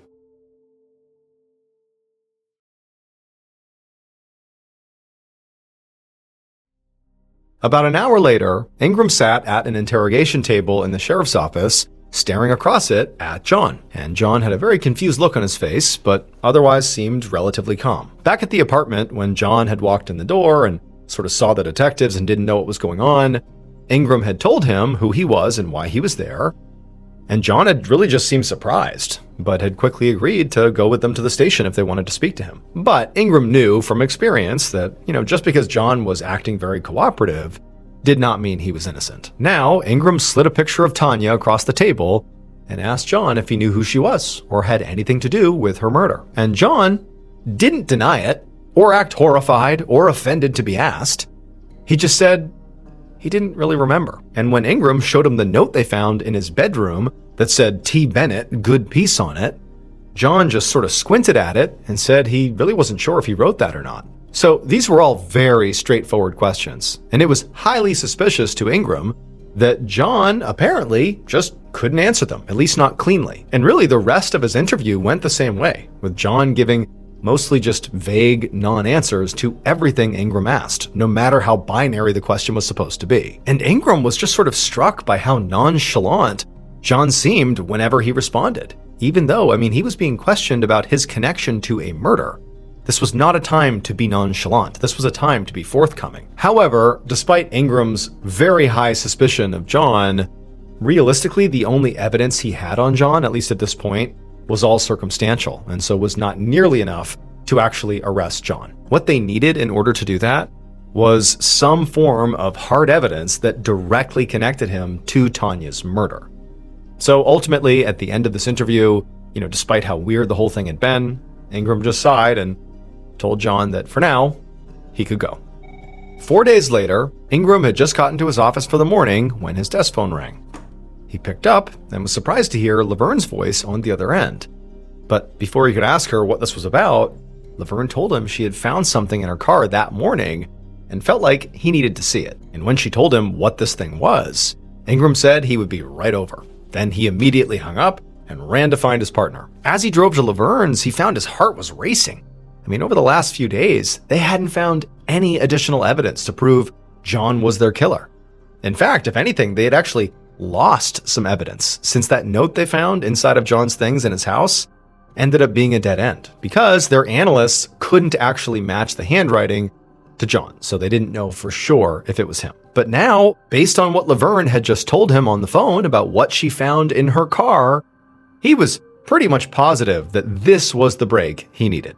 Within the hour, Ingram and his partner were standing in Laverne's garage with Laverne staring into the open trunk of her car. Laverne had told Ingram that she kept her car and really her whole life very, very clean, like her apartment's clean, everything's clean all the time. And when she went into her car that day, she noticed there was a little swatch of denim sitting in the trunk. And she knew that she had not put it there, and considering she was sort of on high alert about John and about his connection to this murder. It just seemed like something worth flagging to police. And for Ingram and his partner, as they're staring into the trunk at this little swatch of denim that looks very much like the swatch of denim they were secretly looking for, they had not publicly revealed that the killer had taken a little swatch of denim from Tanya's jeans. That was private. They're looking at this thinking, oh my goodness, like this is the break we needed. Clearly, that's the denim from Tanya's jeans. And so Laverne was right to call this in. This is potentially huge. Now, obviously, Ingram knew that they would still have to get this denim tested to make sure it really was Tanya's. I mean, it's entirely possible that it was actually Laverne's or John's or was unrelated, but circumstantially, this felt like hitting the jackpot. And so Ingram watched as his partner picked up the swatch, put it into an evidence bag, and then they left and said they would have it tested and they would be in touch. The following morning, Ingram was at his desk reviewing all the evidence that they had so far. And by this point, they had a lot of evidence. The previous night, after finding the denim, they had brought John in for a polygraph test, and he had completely failed it. The test administrator had even noted that, in his opinion, John definitely knew what had happened to Tanya. So now, realistically, Ingram was just sort of waiting on confirmation that that fabric was a match. And then at that point, they could go and arrest John. And when Ingram's phone rang, he picked it up immediately, and it was the lab. And so Ingram sat up straight, ready for some good news. But the tech on the other line sounded sort of glum, and he told Ingram that the denim from Laverne's car did not match the jeans that Tanya was wearing, so it was not hers. And at this, Ingram was just completely stunned. I mean, the idea that they had just found the same unique cut of denim in a car in their main suspect's house could not be a coincidence. I mean, it was not typical for people to have little swatches of denim lying around. Like, this is not something that you just happen to have. It felt sort of specific. And so there just had to be more to this than met the eye. And even though Ingram tried to work out some kind of reasonable explanation for why that swatch was there, the only thing that actually made sense was that the fake denim was planted there. And so feeling a mix of, again, shock, but also just frustration here. I mean, he thought he was so close to solving this thing, and now he was sort of back to square one. Ingram realized that the next stop had to be Laverne's. He needed to go speak to her again. Later that morning, Ingram and his partner were once again back in Laverne's living room with a very nervous-looking Laverne sitting across from them. This time, Ingram was going to be a little tougher on her, because he now knew that, whatever she had told him before very likely was not the full story. And as soon as Ingram asked Laverne point blank if she had planted that evidence, that denim inside of her car, Laverne just kind of looked back at him and her face began to sort of quiver, and then she just started sobbing. And she told him she was so sorry. She explained that she had cut up some jeans and put that front button part in her car and pretended to have found it so that they'd be able to arrest John. She said she had just gotten so worried when they let him go after interviewing him because she knew John killed Tanya. He had to have. She heard him talk about it. Like, he did it and he's dangerous. And she just wanted to make sure the police held him accountable. Now, when Ingram heard this, he could hear the earnestness in her voice. Like, clearly this woman is scared of John and thinks he did this. She believes he did this. And so he wanted to believe her angle here, as inappropriate as planting evidence was. But, critically, he knew Laverne still was definitely not telling him everything, because there was simply no way she could have known to plant that unique cut of the jeans unless she had intimate knowledge of the crime or some other inside information. But there was just something missing here. Why would she randomly choose that front cut of denim as just the evidence? Oh, here's some evidence that's going to make John look guilty. Why would she choose that? That's way too on the nose. And when he pointed this out to Laverne, it was like Laverne's energy completely shifted, from sobbing and sadness and remorse to just pure hesitation. Like, she didn't really know how to react, but there wasn't any more sadness. It was like, uh-oh, something's off here. And then Laverne kind of took a deep breath and she looked at Ingram and she said, I was lying. You're right. My story about planting the evidence, that was a lie. But she went on to say that the reason she had lied was because she had ultimately been too afraid that if the police knew the whole story, that she would get in trouble too. Then Laverne explained what really happened to Tanya. On the night that Tanya was murdered, Laverne said John called her that night and he was sort of frantic. and he said to her that he was in trouble and that she needed to meet him at the bar that he was at, and to bring along a shower curtain. And so Laverne said, because she was very scared of John and, was just fearful of asking any questions, she had just done what he said. And she got the shower curtain and she had driven out there, and she found John in a parking lot standing over a body. It was Tanya, and she was just lying there on the ground, motionless. Laverne said she was horrified and didn't know what to do, so she just helped. She literally helped John put Tanya's body into her car, Laverne's car, wrapped her up in that curtain she'd brought along, and then together they dumped her body at a spot along the highway. But as Laverne continued to talk, her story suddenly got much darker, because she actually eventually confessed that Tanya had not been dead when she had first arrived, but instead she was still clinging to life. And at John's request, Laverne had tied rope around Tanya's neck and held it tight while John sexually assaulted her. Laverne said after he was done, Tanya was no longer breathing. Ingram could barely conceal his shock when she explained this. Here was this gentle, soft-spoken lady who was now telling him that she had actively participated in the sexual assault and murder of this young woman. It was hard to wrap his head around it. And at the moment, all Ingram could think was, this can't be real. But what Laverne was saying just fit. It explained John's cagey answers to his questions, his failed polygraph, and how Laverne knew the right part of the genes to cut out and fake his evidence, because she and John had been the ones who actually made the cut on Tanya's genes. They knew. But despite getting this earth-shattering confession here, Ingram wanted to be completely sure that this version of the story Laverne was telling him was actually the truth, and he knew exactly how to prove it. The following day, Ingram was behind the wheel of his cruiser next to his partner, and Laverne sat in the back, sort of absent-mindedly staring out the window. They were driving down the highway northeast of Portland, and Ingram had instructed Laverne to let him know when they reached the spot where they dumped Tanya's body. Now, the newspapers had published the general location of where the body had been found, but certainly not specifics. So Ingram knew that if Laverne could point out the exact spot, well, that meant she was telling the truth.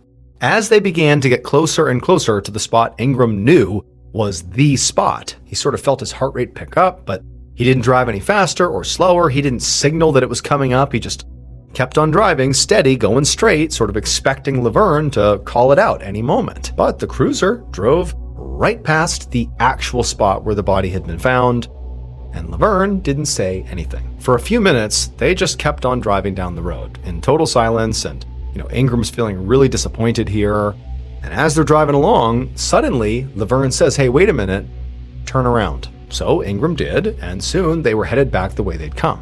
And this time, when they passed the actual crime scene, so the actual spot where Tanya had been found, Laverne called it out and said that's where she was. Stop. As Ingram parked the car, he looked back at Laverne, who was staring intently out the window, right at the exact spot on that slope right off the highway where the body had been found. Then, once they were parked, all three of them got out of the car, and Laverne went over to the edge of the road and pointed, right to the exact spot where Tanya had been found on the slope. And even though Ingram tried to keep his expression neutral here, internally he was sort of amazed. Clearly, Laverne was telling the truth. It would have been impossible for her to have chosen that specific spot without having prior knowledge of where Tanya had been, meaning she was telling the truth. She must have been involved in killing Tanya. As they all climbed back into the car, Ingram knew they now had more than enough to formally arrest John and also Laverne. She'd done the right thing by coming forward, but of course now there were going to be consequences. On February 21st, so 16 days after Laverne called with her first tip, John Sosnovsky was arrested. And 5 days after that, Laverne was arrested as well, and both of them were charged with murder. About 11 months later, Laverne's trial started, and at that point, Laverne actually tried to change her story again. She tried to recant her confession and said, "No, I didn't actually do this." But the jury didn't buy her change of heart and convicted her of murder, and she was sentenced to life in prison. As for John, 2 months after Laverne's sentencing, he was given the same sentence, life in prison. And that should have been the end of the case, at least from the legal perspective. But for the next 3 years following sentencing, Ingram just couldn't stop thinking about Laverne and John and Tanya Bennett. Despite what Laverne had done, he felt a lot of empathy for her.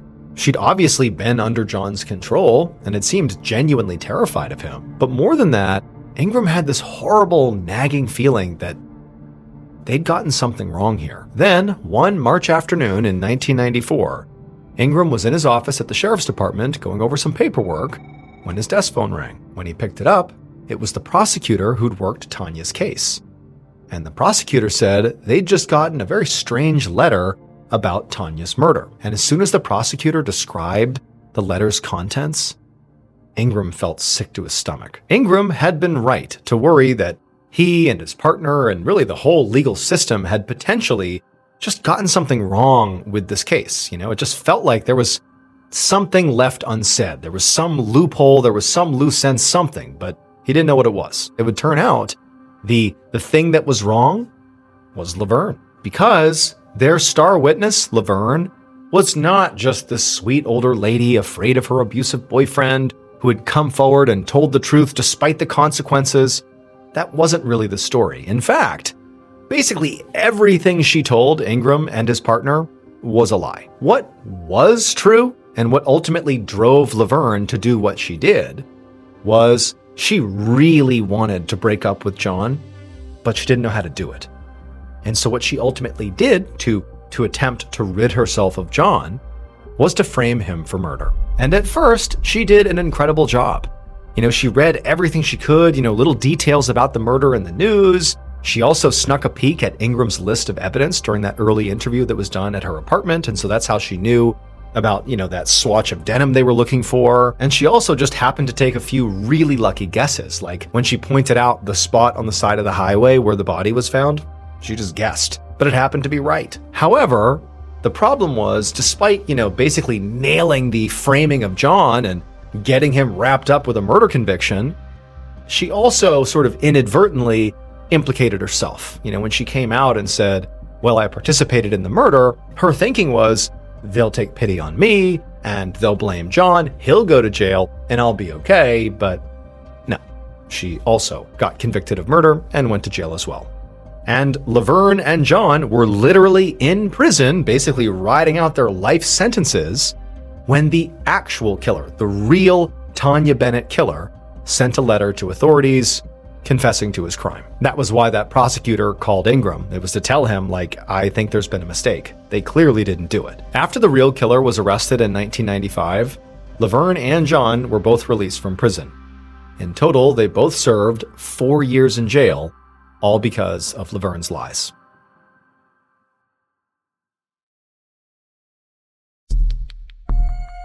Our second and final story is called The Intruder.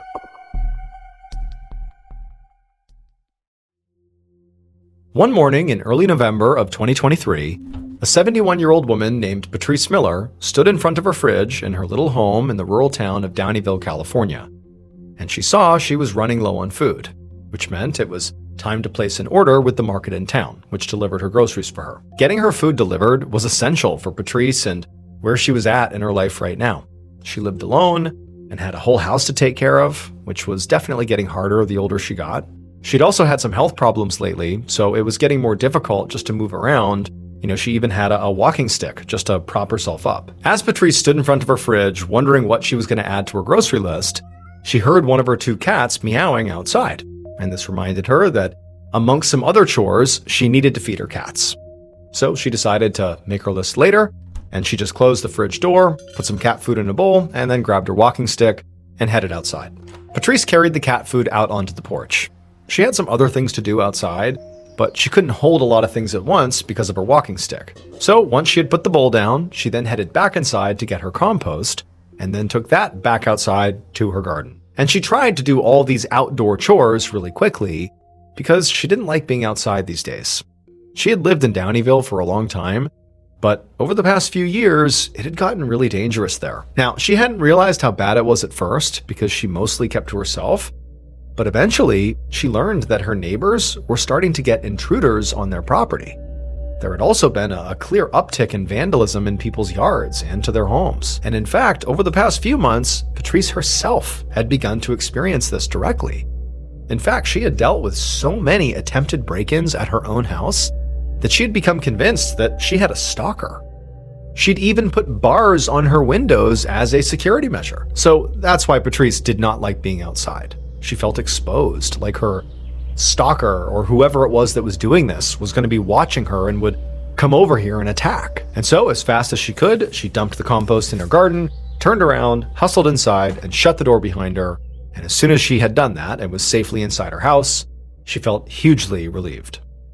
A few days later, on November 8th, at the market in town where Patrice typically got her groceries, a 55-year-old cashier named Cassie Koch rang up a customer at the register. But as she bagged their purchases, her mind was elsewhere. She was thinking about Patrice.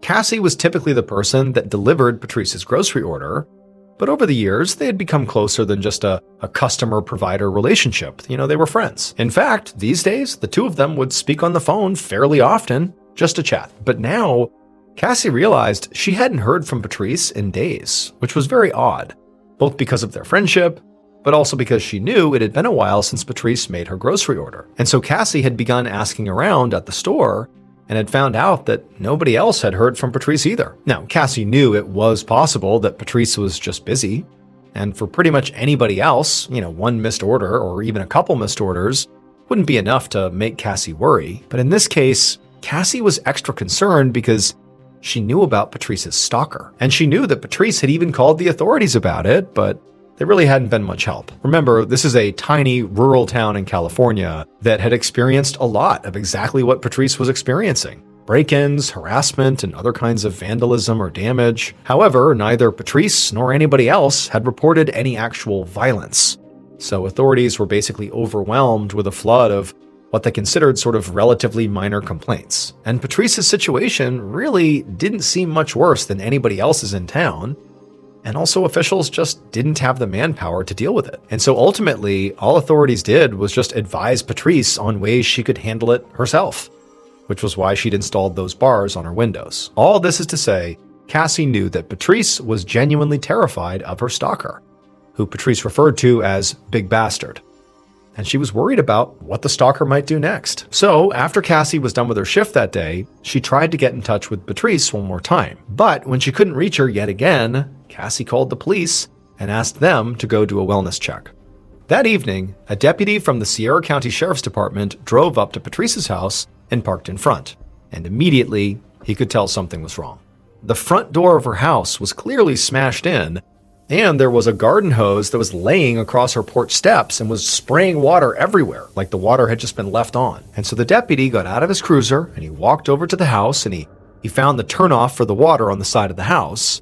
And then he walked up the front steps of the porch. And as he did this, he was constantly looking around and listening, trying to figure out what was going on here. I mean, he didn't know if there was an active threat inside the house. He had no idea what he was walking into.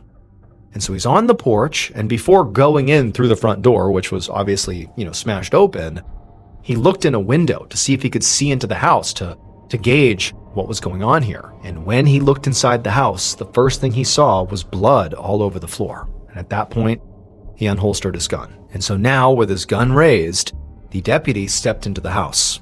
And he slowly walked through the living room, listening for any signs of sudden movement or an indication there was someone still in the house.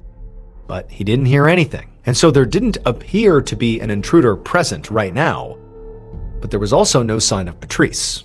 All he saw was that blood towards the front of the house. That was it. And so the deputy, he left the living room and walked towards the kitchen. And as soon as he stepped across the threshold into the kitchen, he breathed in and just kind of held his breath because what he saw was just chaos. All the cabinets were open, and all over the floor were remnants of all the food that likely was in the cabinets, like pieces of food and ripped up packaging and broken jars.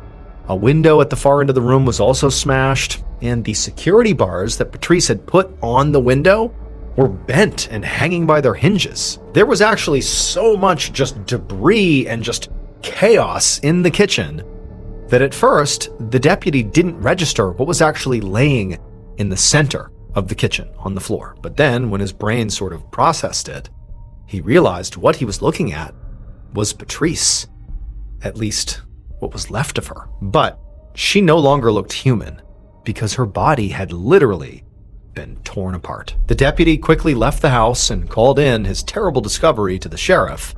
And within an hour, Patrice's property was swarming with police and crime scene techs and a forensic expert who specialized in this type of scene, and detectives fanned out all across the area and began speaking to Patrice's neighbors. And because pretty much everyone in the neighborhood had been experiencing the same type of break-ins and property damage that Patrice had been, it actually didn't take long for police to develop a profile of Patrice's killer. Their conclusion was that very likely the killer was the same individual who was harassing everybody else. But what officials couldn't understand is, why had everybody else experienced effectively minor vandalism, but Patrice went from minor vandalism to really excessive violence? And this required developing a profile of Patrice. And so as police searched for her killer, they were also working on reconstructing Patrice's movements on the final day of her life. And at first, in their efforts, really they were just stumped. I mean, all she had done on that day, as far as they could tell, were some basic chores. But as they dug into what those chores consisted of, they found two things that actually explained everything. It would turn out that every day for the past couple of years, Patrice had been making two terrible mistakes. She fed her cats out on the porch, and she emptied her compost into the garden. And these two actions ultimately were what sort of attracted her stalker, Big Bastard, to her home. Because Big Bastard was a black bear. He loved to eat cat food and kitchen compost scraps. And eventually, he decided that Patrice was food too. So on that day in early November of 2023, when Patrice fed her cats and emptied her compost for the last time, Big Bastard waited until Patrice was in bed and then broke into her house and savagely killed her. By the time the deputy arrived at Patrice's home, Big Bastard had been eating Patrice's body for days. And so what he saw in the kitchen was what was left of her. Black bears are not typically dangerous to people. In fact, Patrice was the first known black bear fatality in California history.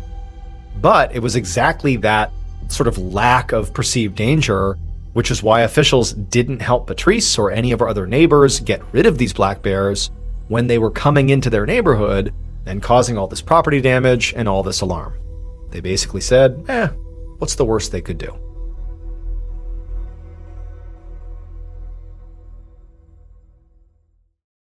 A quick note about our stories. They are all based on true events, but we sometimes use pseudonyms to protect the people involved, and some details are fictionalized for dramatic purposes. The Mr. Ballen podcast, Strange, Dark, and Mysterious Stories, is hosted and executive produced by me, Mr. Ballen. Our head of writing is Evan Allen. Our head of production is Zach Levitt. Produced by Jeremy Bone. Story editing by Evan Allen. Research and fact-checking by Shelley Shue, Samantha Van Hoos, Evan Beamer, Abigail Shumway, and Camille Callahan. Research and fact-checking supervision by Stephen Ear. Audio editing and post-produced by Whit Lacasio and Cole Lacasio, Perry Crowell, and Jordan Stidham. Mixed and mastered by Brendan Kane. Production coordination by Samantha Collins. Production support by Antonio Manata and Delana Corley. Artwork by Jessica Clogston-Kiner. Theme song called Something Wicked by Ross Bugden. Thank you for listening to the Mr. Ballen podcast. And just a reminder, every new and exclusive episode we put out on the Mr. Ballen podcast, you can also now watch on the Mr. Ballen YouTube channel that very same day. And trust me, some of these stories you truly have to see to believe. Again, my YouTube channel is just called Mr. Ballen. If you want to listen to episodes 1 week early and ad-free, you can subscribe to SiriusXM Podcast Plus on Apple Podcasts, or visit SiriusXM.com/Podcast Plus to listen with Spotify or another app of your choice. So that's going to do it. I really appreciate your support. Until next time, see ya. Today's podcast will feature 2 medical horror stories. The audio from both of these stories has been pulled from our main YouTube channel and has been remastered for today's episode. The links to the original YouTube videos are in the description. The first story you'll hear is called Injection Site, about a man whose life spirals into a nightmare after a sharp pain in his shoulder marks the beginning of something far worse. And the second and final story you'll hear is called Clocked Out, and it's about a man who gets sick at work, which leads doctors to discover that his medical condition is so rare it's only ever been documented 3 times in the previous century. But before we get into today's story, if you're a fan of the strange, dark, and mysterious delivered in story format, then you've come to the right show because that's all we do. So if that's of interest to you, please ask the like button to walk your pet for you while you're on vacation. But don't tell them your pet is actually a hungry Komodo dragon. Okay, let's get into our first story called Injection Site.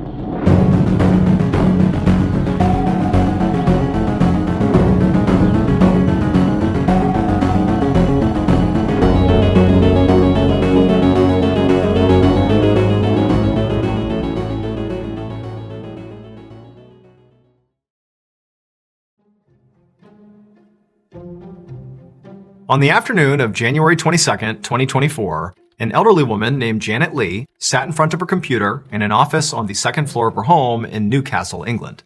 She was going over some recent bank statements, but it was kind of hard. She was distracted because all she could hear was her boyfriend downstairs talking to someone. So Janet's boyfriend was a guy named Richard O'Connell, and he and Janet had been together for about 20 years. Now, despite not officially being married, they sort of functioned like a married couple. They lived together, they shared everything. In fact, Janet had even written Richard into her will. Janet thought her and Richard would be together forever. Clearly, if you're writing him into your will, and she assumed that that feeling was reciprocated, that Richard also felt like they were together forever. But lately, their relationship had gotten pretty rocky, and in fact, both of them had begun openly talking about the possibility that they might need to break up. Now, nothing was set in stone, and by no means were they destined for a breakup, but it was suddenly, a possibility, and that was really hard for Janet to deal with. And so, as Janet sat upstairs trying to do these bank statements, but, getting completely sidetracked just by the sound of Richard's voice, part of the reason that was so distracting is, Richard was all she could think about. What would happen if they broke up? What would her life look like? And so before long, her mind was kind of wandering, and no longer was it the bank statements. It was, what does the future hold for me? It seems so uncertain. And so as Janet is having this moment upstairs, she suddenly hears Richard start yelling downstairs. And at first, it kind of sounded like maybe he was yelling at the person he had been talking to. But the more Janet listened, she could tell it really wasn't that he was yelling as much as he was screaming, like he was screaming out in pain or something. And so Janet got out of her chair and ran downstairs to see what was going on. And when she did, she looked towards the front door and she saw there was this man who she didn't recognize, but he looked weirdly familiar to her. He was wearing a white lab coat, his back was to her, and he was walking out the front door. And before she could even begin to process who this guy was and what he was doing here, she heard the sound of Richard again kind of calling out in pain, less loudly this time, but definitely in real pain. Then she turned, and sure enough, there was Richard in the living room, clutching his shoulder and grimacing like something was really hurting him. And so Janet, she walked over to him and she's like, "What's going on? What's wrong with you? And who was that guy? And tell me, what's happening here?" And so Richard, through gritted teeth, would tell her that he had just gotten a COVID vaccine shot, and it really hurt. And that guy who had just given it to him was a guy from NHS, the National Health Service, and he just came by to administer the shot. And so Janet heard what he said, but it wasn't really computing. Why aren't you getting the shot done at the doctor's office? Why are you having somebody come here to administer it? That's unusual. But, as she was thinking about this, she could clearly see that what was really important right now was that Richard was in agonizing pain. He was holding his arm and kind of rocking back and forth, moaning. Clearly, he was having some sort of reaction to the shot. And so she forgot about the weirdness around why he got the shot and how he got the shot, and said to him, "Hey, do you want to go to the hospital? I can drive you." And at this, Richard kind of sat up straight and took a deep breath, clearly trying to calm himself down. And even though obviously his shoulder still hurt from the shot, he said to Janet that, the guy from the NHS told me this was normal. There's pain associated with this particular shot, and it would just go away on its own. And so I'm just gonna wait and let this thing fade. At this point, Janet was still worried about Richard, but, he seemed pretty confident that this was not a big deal, and so she decided she would simply follow his lead. And she said, "Okay, if that's what you want to do." And then she turned and she went upstairs and continued trying to do her bank statements. But 2 days later, Janet did end up driving Richard to the hospital. Because over those 48 hours since Richard got that COVID shot, the spot on his arm, the injection site, had turned red and began to blister and bleed, and then eventually it turned black. And so at that point, they went to the ER. Hospital doctors would diagnose Richard with something called necrotizing fasciitis, which is a bacterial infection more commonly known as flesh-eating disease. Basically, the skin and muscle of Richard's arm was dying and rotting, but from the inside out. The doctors told Richard he would have to have emergency surgery to remove the rotting flesh to stop the spread of this infection. But before they could even do that, they needed to figure out how this infection had even begun. And so at this point, Richard began telling the doctors all about how, 2 days earlier he'd gotten his COVID shot, and pretty much right away it had been so painful, and then it blistered and bled and turned black. And then also, over the course of this discussion that Janet is listening to as well, Richard began describing the NHS guy who had actually come to his house. Now remember, Janet had only seen this guy for a brief second when she had run downstairs. She had seen him walking out the front door, she just saw the white lab coat, but something about him seemed weirdly familiar, but she kind of put that thought out of her mind. But now, as she's listening to Richard describe this NHS guy with a little more detail this time, suddenly something clicked. She realized she knew why this guy seemed so familiar, and this realization filled her with horror. It would turn out that NHS nurse was not really an NHS nurse. Instead, they were a man that both Janet and Richard knew very well. However, they were extremely well disguised, and so Janet and Richard did not recognize them. This man's name was Thomas Kwan, and Thomas, after coming inside their home, did not inject Richard with COVID-19 vaccine. Instead, he injected Richard with a deadly pesticide called iodomethane.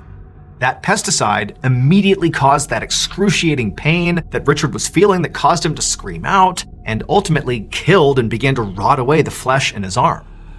It would turn out Thomas Kwan was Janet's son, and he was furious at her for putting Richard in her will and allowing Richard to get her house when she died. And so he decided he would basically inject poison into Richard, killing Richard to secure the house for himself. But Richard would survive the ordeal. He would have to undergo several pretty intense surgeries, but he ended up being okay.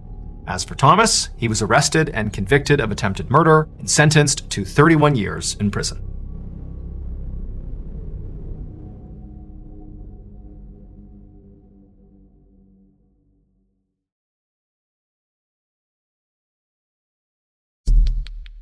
The next and final story of today's episode is called Clocked Out.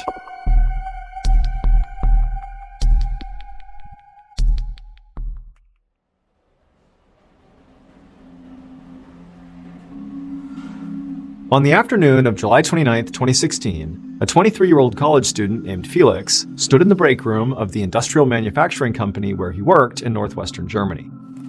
He poured some cereal into a bowl, and then he took his carton of milk out of the communal fridge, and then with the cereal and his milk, he sat down at a table with two of his coworkers. So Felix was studying to become an engineer, and that was his primary focus, and on his breaks from school, he would work here as a machine mechanic. But as a result of that, basically just being a college kid looking for a side gig, it made him one of the youngest people at this company. And so oftentimes, Felix had a hard time relating to his coworkers, who were all basically a lot older than him. And in fact now, as he sat down to eat his cereal, the two coworkers that were sitting there already, these two men named Otto and Klaus, who were in their 50s, it's like they didn't even look up and acknowledge him. They just continued silently eating their sandwiches as if Felix wasn't even there. At first, Felix put up with the fact that this lunch break so far was pretty awkward. Like there was no conversation happening here. He definitely felt like he did not belong here. But eventually, the silence was deafening at this table, and Felix just couldn't stand it. And so he said to his coworkers, Klaus and Otto, hey guys, how's the day going? And Klaus looked up and stared at Felix, and he just shrugged, said nothing, and went back to eating his food. Now, Klaus, admittedly, was known as sort of a loner employee who kind of kept to himself, so this behavior was somewhat normal, although somewhat off-putting to Felix, who's trying to obviously start a conversation here. But then Otto, he looked up, and he looked at Felix, and he was about to say something, but then paused, and this grimace came over his face, and he just said to Felix, you know what? I'm not having a good day. My head hurts, my stomach hurts, I feel tired, I feel kind of awful. And so now Felix is like, okay, sorry, Otto, I don't know what to tell you, that's tough. Now, Felix didn't know how to make this any less awkward, and so he just went back to eating his cereal in silence, and then when he was done, he got up and left the awkward break room. But Felix had only been back to his job for a couple of minutes when suddenly he felt this intense stomach cramp that made him double over in pain. Now, Felix actually was somewhat accustomed to getting cramps like this one because he was lactose intolerant. And typically, if he consumed dairy shortly thereafter, he would get these stabbing pains in his stomach. That's actually why he kept a carton of his own milk in the communal fridge that was lactose-free. And so suddenly, Felix wondered if maybe he had accidentally grabbed the wrong milk when he had poured his cereal just now. Had he grabbed regular milk, causing this pain? And so as a wave of nausea came over him, Felix sprinted back into the break room, opened up the communal fridge to see if he had grabbed the wrong milk, but he saw there was actually only one container of milk in the fridge, and it was his, the lactose-free kind. And so he had no idea what was actually causing these cramps, because it couldn't have been dairy. But at this point, Felix was just so nauseous that all he could think about now was the fact that he could no longer work today. He had to go home. And so Felix told his supervisor he had to go, and then he rushed out to his car, he sped home, and barely made it into his bathroom in time in order to vomit into the toilet. And after he vomited, he felt a little bit better, and so he wiped his mouth, and he stood up straight, took a deep breath, and then he went to the sink, and he splashed some water on his face, and he grabbed the towel, and he went to dry his face, and as he did, he noticed something. He noticed the tips of his fingers were now tingling, like his hands were going numb. And so reflexively, he put down the hand towel and began flexing and opening and closing his hands over and over again to increase the circulation to his fingers, to maybe get the feeling back, but nothing he did seemed to help. And at this point, Felix couldn't help but feel a little bit scared. Now, stomach cramps and nausea were somewhat normal symptoms for him, considering, again, he was lactose intolerant. Those were normal symptoms of illness. But losing circulation in your hands was not something he was used to. This was something else. And so even though Felix was an adult, he was 23 years old, his first thought was, I gotta call my mom. And so that's what he did.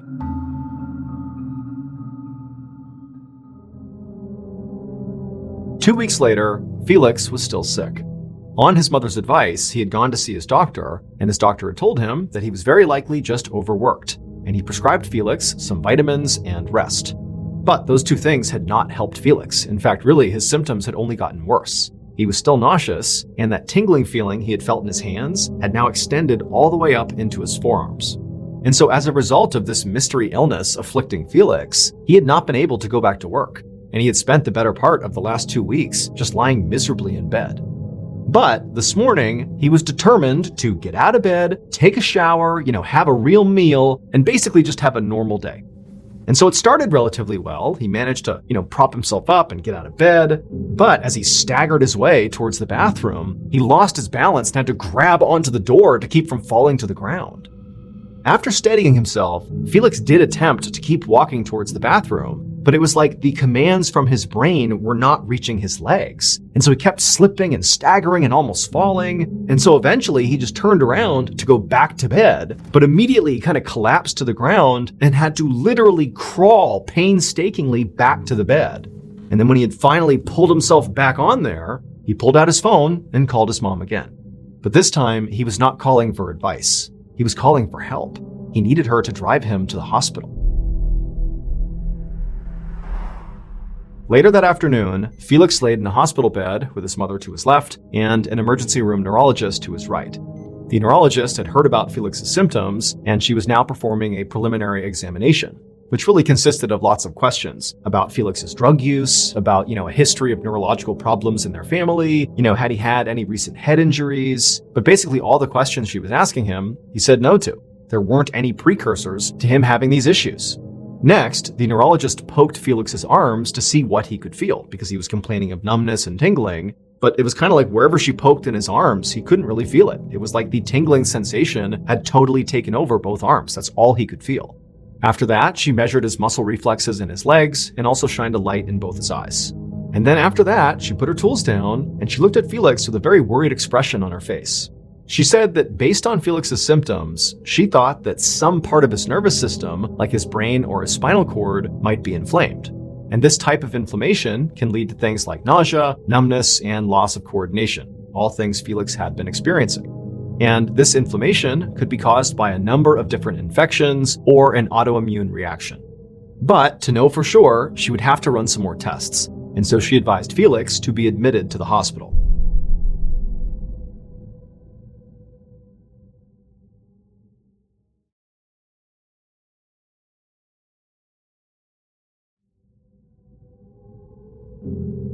Six days later, the neurologist went to check in on Felix, who was still at the hospital. And as soon as she walked into his room and saw Felix, she saw he looked terrible. His body was limp, his face was swollen, and his eyes were sort of glazed over like he was staring off into the distance. By this point, doctors had run imaging scans on Felix and had discovered that his brain and brainstem were inflamed, like the neurologist had suspected. But the neurologist could not figure out why this was happening. Typically, inflammation like this was caused by an infection. But the neurologist had tested Felix for every infection she could think of that could have caused this, and all those tests had come back negative. So her new working theory was Felix must be having an extreme autoimmune reaction, which is basically when your immune system malfunctions and starts attacking your own body. Autoimmune reactions can cause things like brain swelling. But this theory didn't really help Felix very much. Because first of all, it was nearly impossible to test to see if this theory was even true, that it was an autoimmune reaction. And second of all, even if you knew that's what it was, unfortunately, autoimmune reactions are notoriously difficult to treat. Basically, it was a shaky diagnosis that did not come with an easy cure. The neurologist had given Felix some anti-inflammatory medication, hoping that maybe that would help, based on her research around autoimmune diseases, but it basically did nothing. And she knew that if she didn't find a way to lower the swelling in his brain and brainstem, that Felix could potentially suffer permanent brain damage or even death. So now, in Felix's hospital room, the neurologist walked over to him and tapped his shoulder, and she asked him how he was feeling. And Felix, when he sort of looked up at her, his eyes were rolled back in his skull, and it took a minute for him to focus on her, and then it was clear to the neurologist that it took all of his energy to croak out an answer. But the words he said didn't make any sense. He said, "Metal, mouth." And the neurologist said, "What? What are you trying to say?" And then he said, "Taste, water." And at that point, the neurologist realized what Felix was trying to say is that he had a metallic taste in his mouth and he wanted a cup of water to clear his mouth. The neurologist felt like this had to be a clue about what was going on with Felix. It was not some random symptom, this has to be connected to the totality of what was wrong with him, but she didn't know what a metallic taste in his mouth had to do with his other symptoms. And so she was baffled. So she just grabbed a cup of water off the nearby table and handed it to Felix, and Felix immediately put it to his lips and tried to drink it, but it was like he couldn't, and the water just dribbled down his chin onto his chest. And as the neurologist stared at her patient, she couldn't help but feel like she was just totally failing here. Obviously there was something horribly wrong with Felix, but she had not come up with a proper diagnosis yet, and all the medications and treatments she had suggested so far had done nothing for his symptoms, and she knew if she couldn't get the swelling to go down, it was just a matter of time before he suffered permanent brain damage or death. And so at this point, the neurologist realized a big change would have to be made in Felix's care. Clearly what she was doing was not working, and so she decided to transfer him from her hospital to a local university hospital where she knew there were some specialists there who they might be able to figure out what was going on here. But the next day, at that university hospital, that team of specialists that had been assigned to Felix's case were just as baffled as the neurologist had been. Because now, Felix didn't just have swelling in his brain and a metallic taste in his mouth. He also was experiencing kidney and liver failure. And this collection of symptoms meant Felix very likely did not have an autoimmune condition. They tested him again for more infections that, maybe could still leave the possibility open that it was an autoimmune condition, but again, those still all came back negative. And so effectively, these specialists who were here to, solve this puzzle were back at square one. They had made no further progress. And so at this point, all Felix's doctors could do was just hope that whatever illness was plaguing Felix would sort of resolve itself on its own. And they would just, do their best to manage his symptoms and try to keep him comfortable until it did. However, by September of 2016, so 2 months after that first day that Felix went home sick from work, he had not improved. He spent most of his time laying in bed unconscious, barely clinging to life. At this point, most of these specialists were just monitoring Felix. However, one of them still felt like a diagnosis here was still possible. We just need to keep looking. And so this doctor actually decided that instead of monitoring Felix, he was going to start looking into some medical research papers. Because he figured, whatever Felix had to be really, really rare. If it wasn't, they would have figured it out by now, and they clearly had not. So he must have something rare. And if there's one place you can go to learn about very rare conditions and diseases, it's medical research papers. And so he began combing through all these papers, and sure enough, he would actually find a case about another patient who had the exact same symptoms as Felix, and they even appeared in the exact same order. First, the stomach cramps and nausea, followed by the tingling in the arms, then the loss of coordination in the legs, then the swelling of the brain, followed by the metallic taste in the mouth, and then ultimately kidney and liver failure. And just like Felix, this patient's diagnosis in this medical journal was not an infection, nor was it an autoimmune disease. Instead, it was a condition that was so rare, it had only been recorded 3 times anywhere in the world over the last century. But this doctor understood that even though Felix's symptoms did appear to match, it still was highly unlikely he actually had this diagnosis because it's so unbelievably rare. However, the doctor thought, well, I'll just rule this condition out. All I need to do is a simple blood test. And so he did this blood test on Felix, literally believing it would just rule this out, except when the results came back, it was positive. This doctor had just solved the case, the one that nobody else seemed able to do. But the doctor was not happy. Instead, as he stared at the test results, he was kind of horrified because this diagnosis was a death sentence for Felix. There was no cure for this. And worse, this diagnosis meant other people potentially could be in danger here. And so the doctor knew his next step, of course, would be to contact Felix's family and tell them what he had discovered. But he also knew this was no longer just a medical problem. The doctor called local law enforcement, and they began their investigation immediately. They interviewed basically everyone Felix ever interacted with on a regular basis, and they also sent forensic technicians to all the places that Felix spent any time. And these technicians ran tests on all the surfaces that Felix might have touched at one point or another. They also ran tests on the food and the water that he might have consumed. They even at one point tried to test the air that Felix had potentially breathed. And they did all this because they were trying to find one very specific substance. But despite basically looking everywhere in Felix's life for weeks and weeks, they didn't find it. Meanwhile, Felix's condition only got worse. By the end of September, he had slipped into a vegetative state. But at least so far, the doctor's worst fears had not been realized. They actually expected other people to begin to turn up to hospitals with similar symptoms as Felix, but they hadn't. So, with no answers, but with no other victims either, the police investigation began to wind down. Felix remained in a vegetative state for months and then years, and officials still just had no idea how this actually happened to him.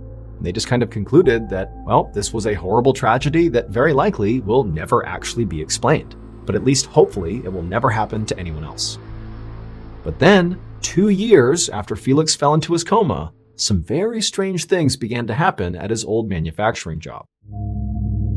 So at this manufacturing company where Felix used to work, it actually was pretty commonplace for employees there to get sick fairly regularly, like more than normal. However, their illnesses were sort of basic. Things like headaches and stomach aches and feeling sort of tired. Things that didn't really raise big red flags. But now, Otto, the middle-aged man who had complained to Felix over their lunch break about his stomach and his head hurting, was going into kidney failure. And in fact, he was so sick he couldn't come to work anymore and had to get dialysis 3 times a week just to live.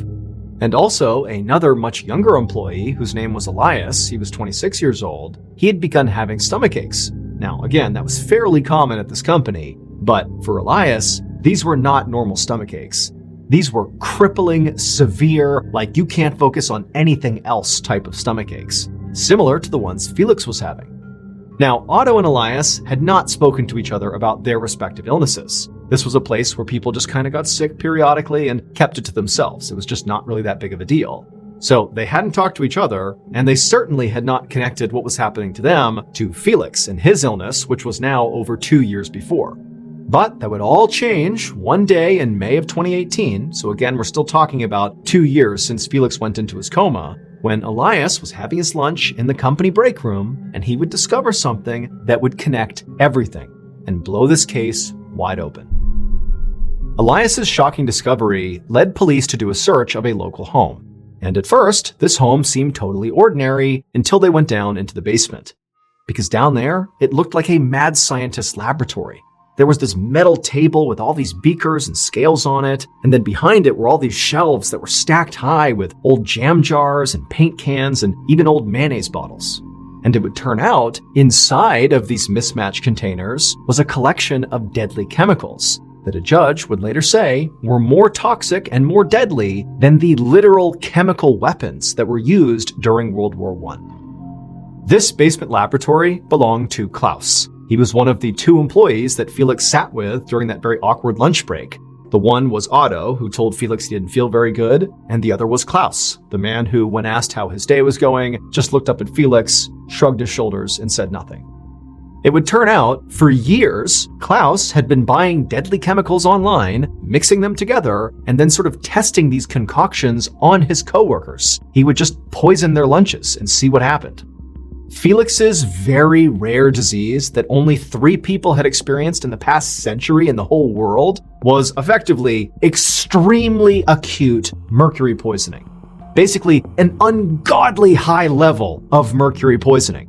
Because Klaus was literally just putting mercury into Felix's cereal, and he was just eating it up. In addition to poisoning Felix's cereal, Klaus also put lead literally right on top of Elias's sandwiches, and then he also put a combination of lead and cadmium into Otto's food. Klaus was only caught because Elias made that big discovery.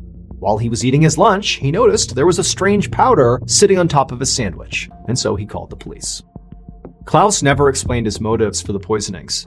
In March of 2019, he was ultimately sentenced to life in prison. And unfortunately, 10 months after that, Felix, who had been in a vegetative state for 3 years to that point, passed away.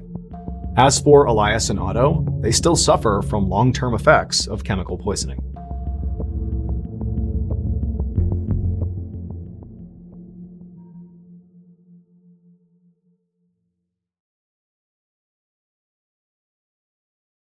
A quick note about our stories: they are all based on true events. But we sometimes use pseudonyms to protect the people involved, and some details are fictionalized for dramatic purposes. The Mr. Ballen podcast, Strange, Dark, and Mysterious Stories, is hosted and executive produced by me, Mr. Ballen. Our head of writing is Evan Allen. Our head of production is Zach Levitt. Produced by Jeremy Bone. Research and fact-checking by Shelley Shue, Samantha Van Hoos, Evan Beamer, Abigail Shumway, and Camille Callahan. Research and fact-checking supervision by Stephen Ear. Audio editing and post-produced by Whit Lacasio, Jordan Stidham, and Cole Lacasio. Mixed and mastered by Brendan Kane. Production coordination by Samantha Collins. Production support by Antonio Minata and Delana Corley. Artwork by Jessica Clogston-Kiner. Theme song called Something Wicked by Ross Bugden. Thank you for listening to the Mr. Ballen podcast. If you enjoyed today's story and you want to hear more like it, go ahead and check out our YouTube channel, just called Mr. Ballen, where we have hundreds more stories, a lot like this one, but most of them are not available on this podcast. They are only available on that YouTube channel, which again is just called Mr. Ballen. So that's going to do it. I really appreciate your support. Until next time, see ya.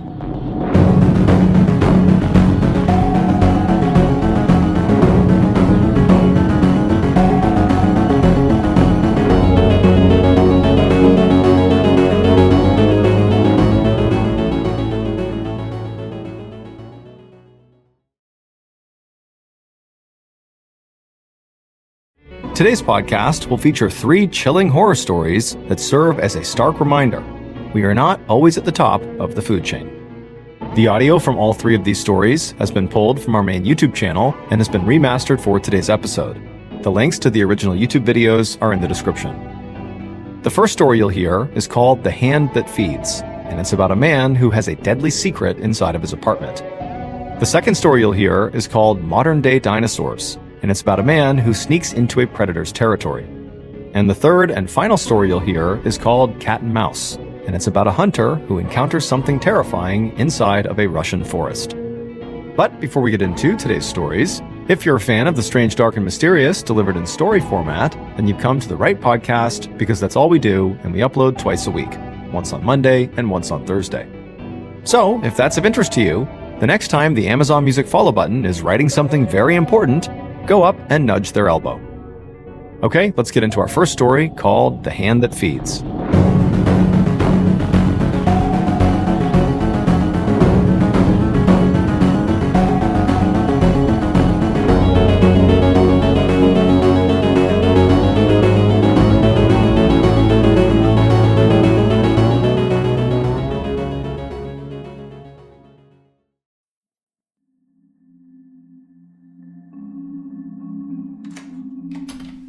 On the evening of January 13th, 2002, A 42-year-old man named Ronald Huff walked in the door of his studio apartment in the city of Newark, Delaware.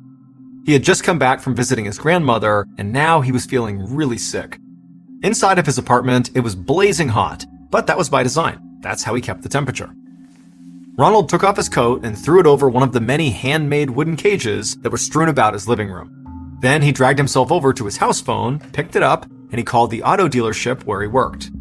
When the office manager answered, Ronald told her that he would not be able to come into work the following day because he was feeling so unwell.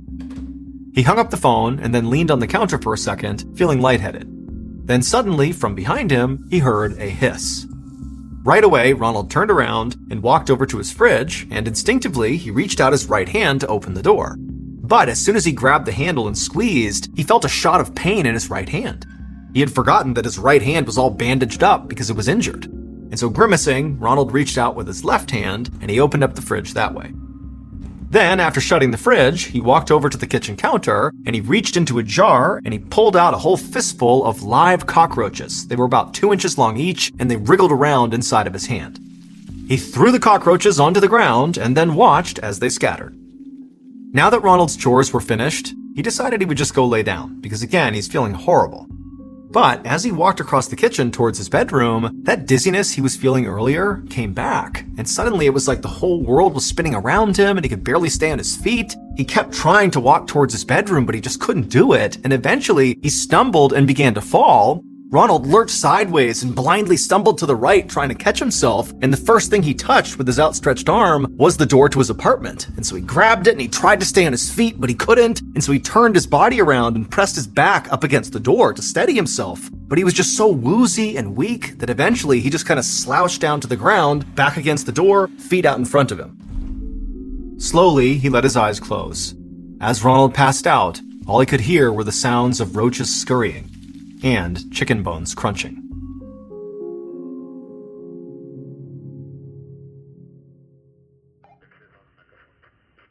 Three days later, Ronald's neighbor heard the crackle of police walkie-talkies out in the hallway. He opened his door and he saw 2 police officers and the superintendent of their building standing in front of Ronald's door. So this neighbor liked Ronald and knew him to be a nice, quiet guy, and so he couldn't imagine why police would be at his door. Then he thought about it, and he actually hadn't seen Ronald in several days. The neighbor watched as the police officers knocked on Ronald's door, waiting for Ronald to come out, but the door never opened. And after a few minutes of knocking, the police finally stepped back from the door and gestured for the superintendent to step forward and use his key to open the door. And then after the superintendent had done that, the neighbor watched as the police officers tried to open the door, but couldn't. It was like there was something really heavy blocking the door from opening. Finally, both police officers leaned hard enough on the door that they got it to open up just a little bit. The neighbor watched as the officers stuck their heads into the apartment and then jumped back with their hands on their guns. Then one of the cops grabbed their radio and began frantically talking into it, and then the neighbor watched as the officers and the superintendent quickly walked down the hallway out of sight, leaving Ronald's apartment door partially open. And as the neighbor heard the sound of sirens wailing outside, he took a cautious step into the hallway and realized he could actually see into Ronald's apartment through the open door. And what he saw inside of there was so horrifying that for a second, the neighbor just froze. And then a second later, he backed into his own apartment and slammed the door behind him. Hours later, this neighbor could not get the image of what he had seen in Ronald's apartment out of his head. So he grabbed a piece of paper and just began sketching the bizarre scene. It would turn out Ronald had a secret. And on the evening of January 13th, 2002, right after Ronald had called in sick to his work, that secret killed him. On the floor is Ronald's dead body. His face, his ears, his hands, and his internal organs had all been eaten. And surrounding Ronald were the giant monitor lizards that he was secretly keeping as pets. He had 7 of them, which he fed roaches and raw chicken and allowed to just free roam his apartment. They ranged in size from 2 feet to 6 feet long. These are massive lizards. And unfortunately for Ronald, not only are monitor lizards carnivores, but also their mouths are filled with deadly bacteria. The reason Ronald's hand was bandaged up, his right hand, is because one of his lizards a week prior to his death had bit his hand, and the bacteria had given him this horrible staph infection. And it was that staph infection a week later that very likely caused him to pass out inside of his apartment. And then after that, he was eaten by the lizards. Now, it's assumed he died from the staph infection and then was consumed. However, the autopsy couldn't prove that, and so it is possible he may have been still alive when they began to eat him. After Robert's death, his lizards were taken from his apartment and placed in the Catoctin Wildlife Preserve and Zoo in Thurmont, Maryland.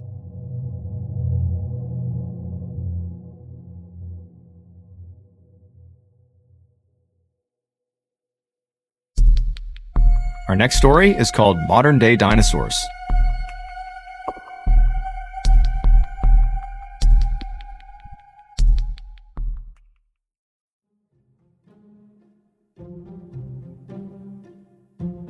Off the coast of mainland Southeast Asia in the Indian and Pacific Oceans lies Indonesia, which is the world's largest archipelago.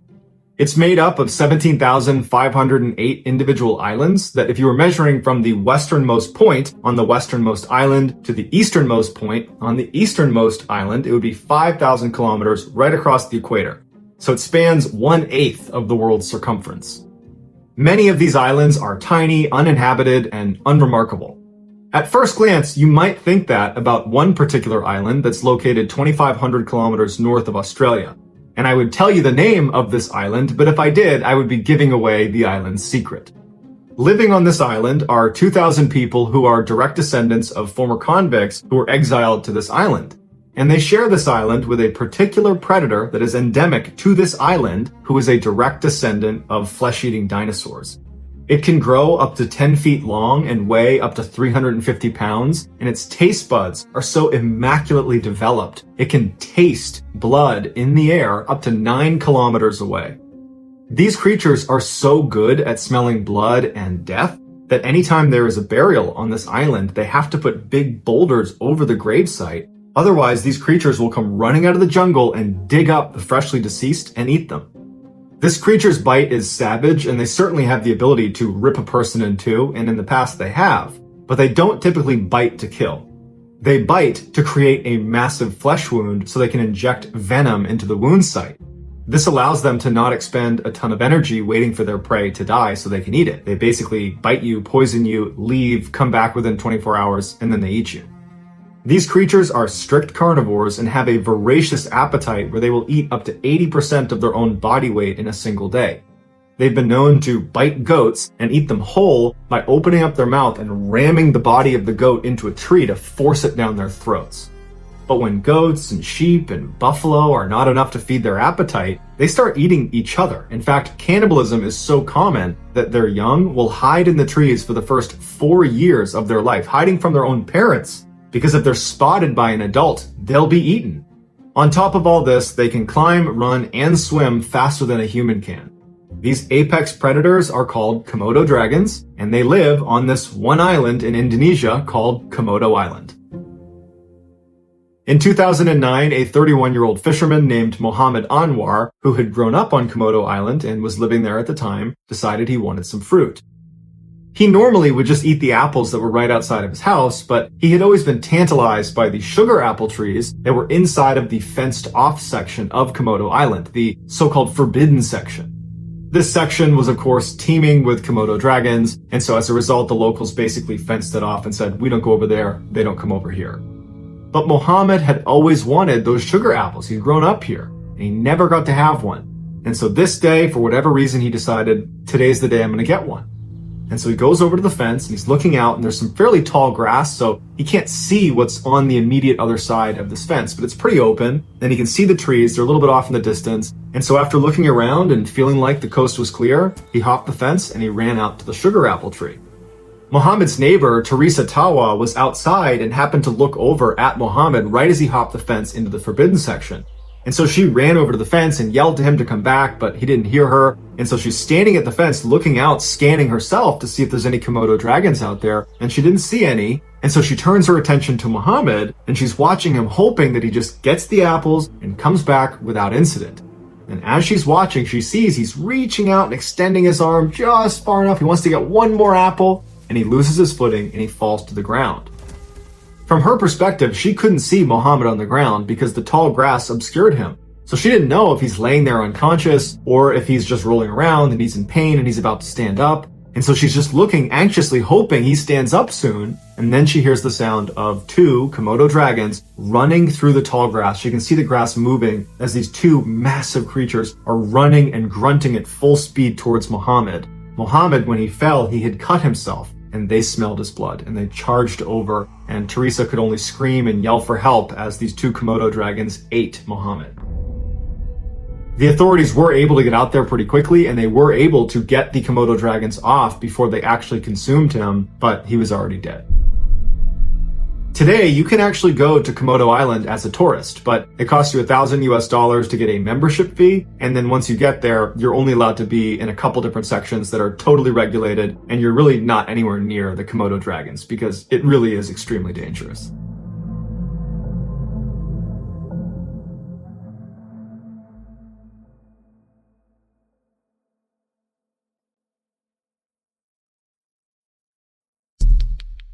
The next and final story of today's episode is called Cat and Mouse.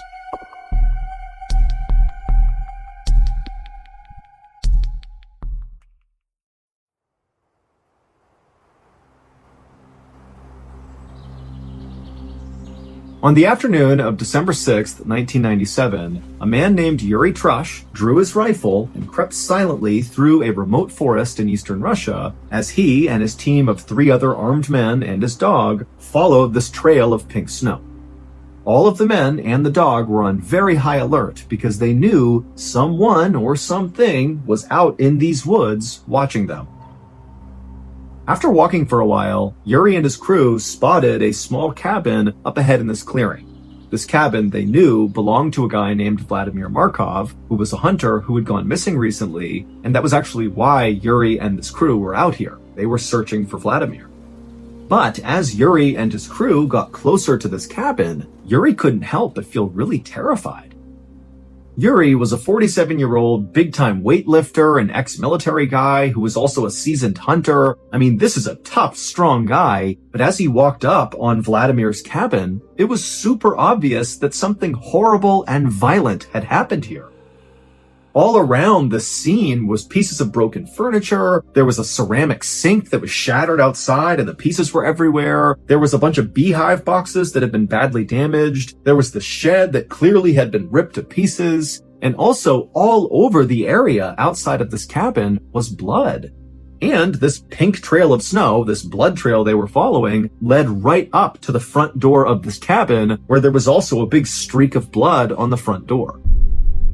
Now, even though Yuri was scared to go any further, he knew he was in charge and he had to go and look inside that cabin to see if maybe Vladimir was there. And so Yuri walked into the bloody clearing, he made his way up to the front door of the cabin, and with his crew right behind him on the porch, he used his rifle and pushed the door inward. Now at first, Yuri didn't see anything inside the cabin because his eyes hadn't adjusted and there were no windows, so no light was coming into the cabin. But after a second of Yuri kind of standing in the doorway with his rifle to make sure there was no threat inside the cabin, his eyes adjusted and he realized Vladimir was not in there, and in fact, the cabin looked abandoned. So Yuri stepped inside and he looked around and immediately he noticed all the walls inside this cabin were covered in these deep gouges and scratches. And then he looked on the ground and he found more wrecked furniture and lots more blood. But in a weird way, this actually gave Yuri some hope that maybe Vladimir was alive. He might be badly hurt, but if he's not here, he must be somewhere.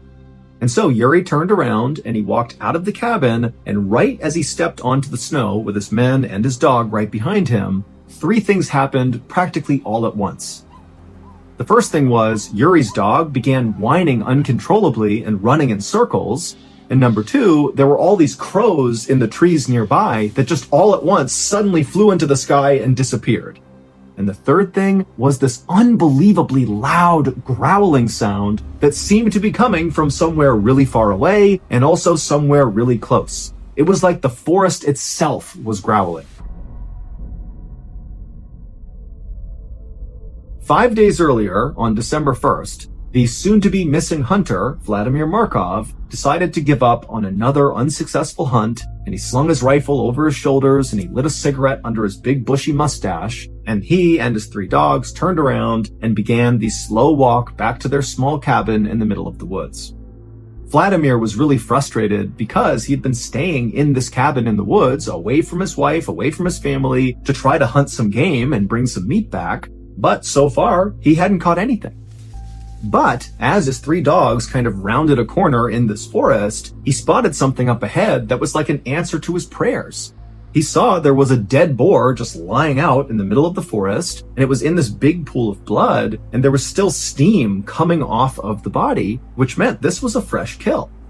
And so Vladimir raised his rifle in case whatever had killed this animal was nearby, but when he didn't see anything, he just went with his dogs over to the carcass, and he pulled out a hatchet, and he cut off 2 big haunches of meat from this boar.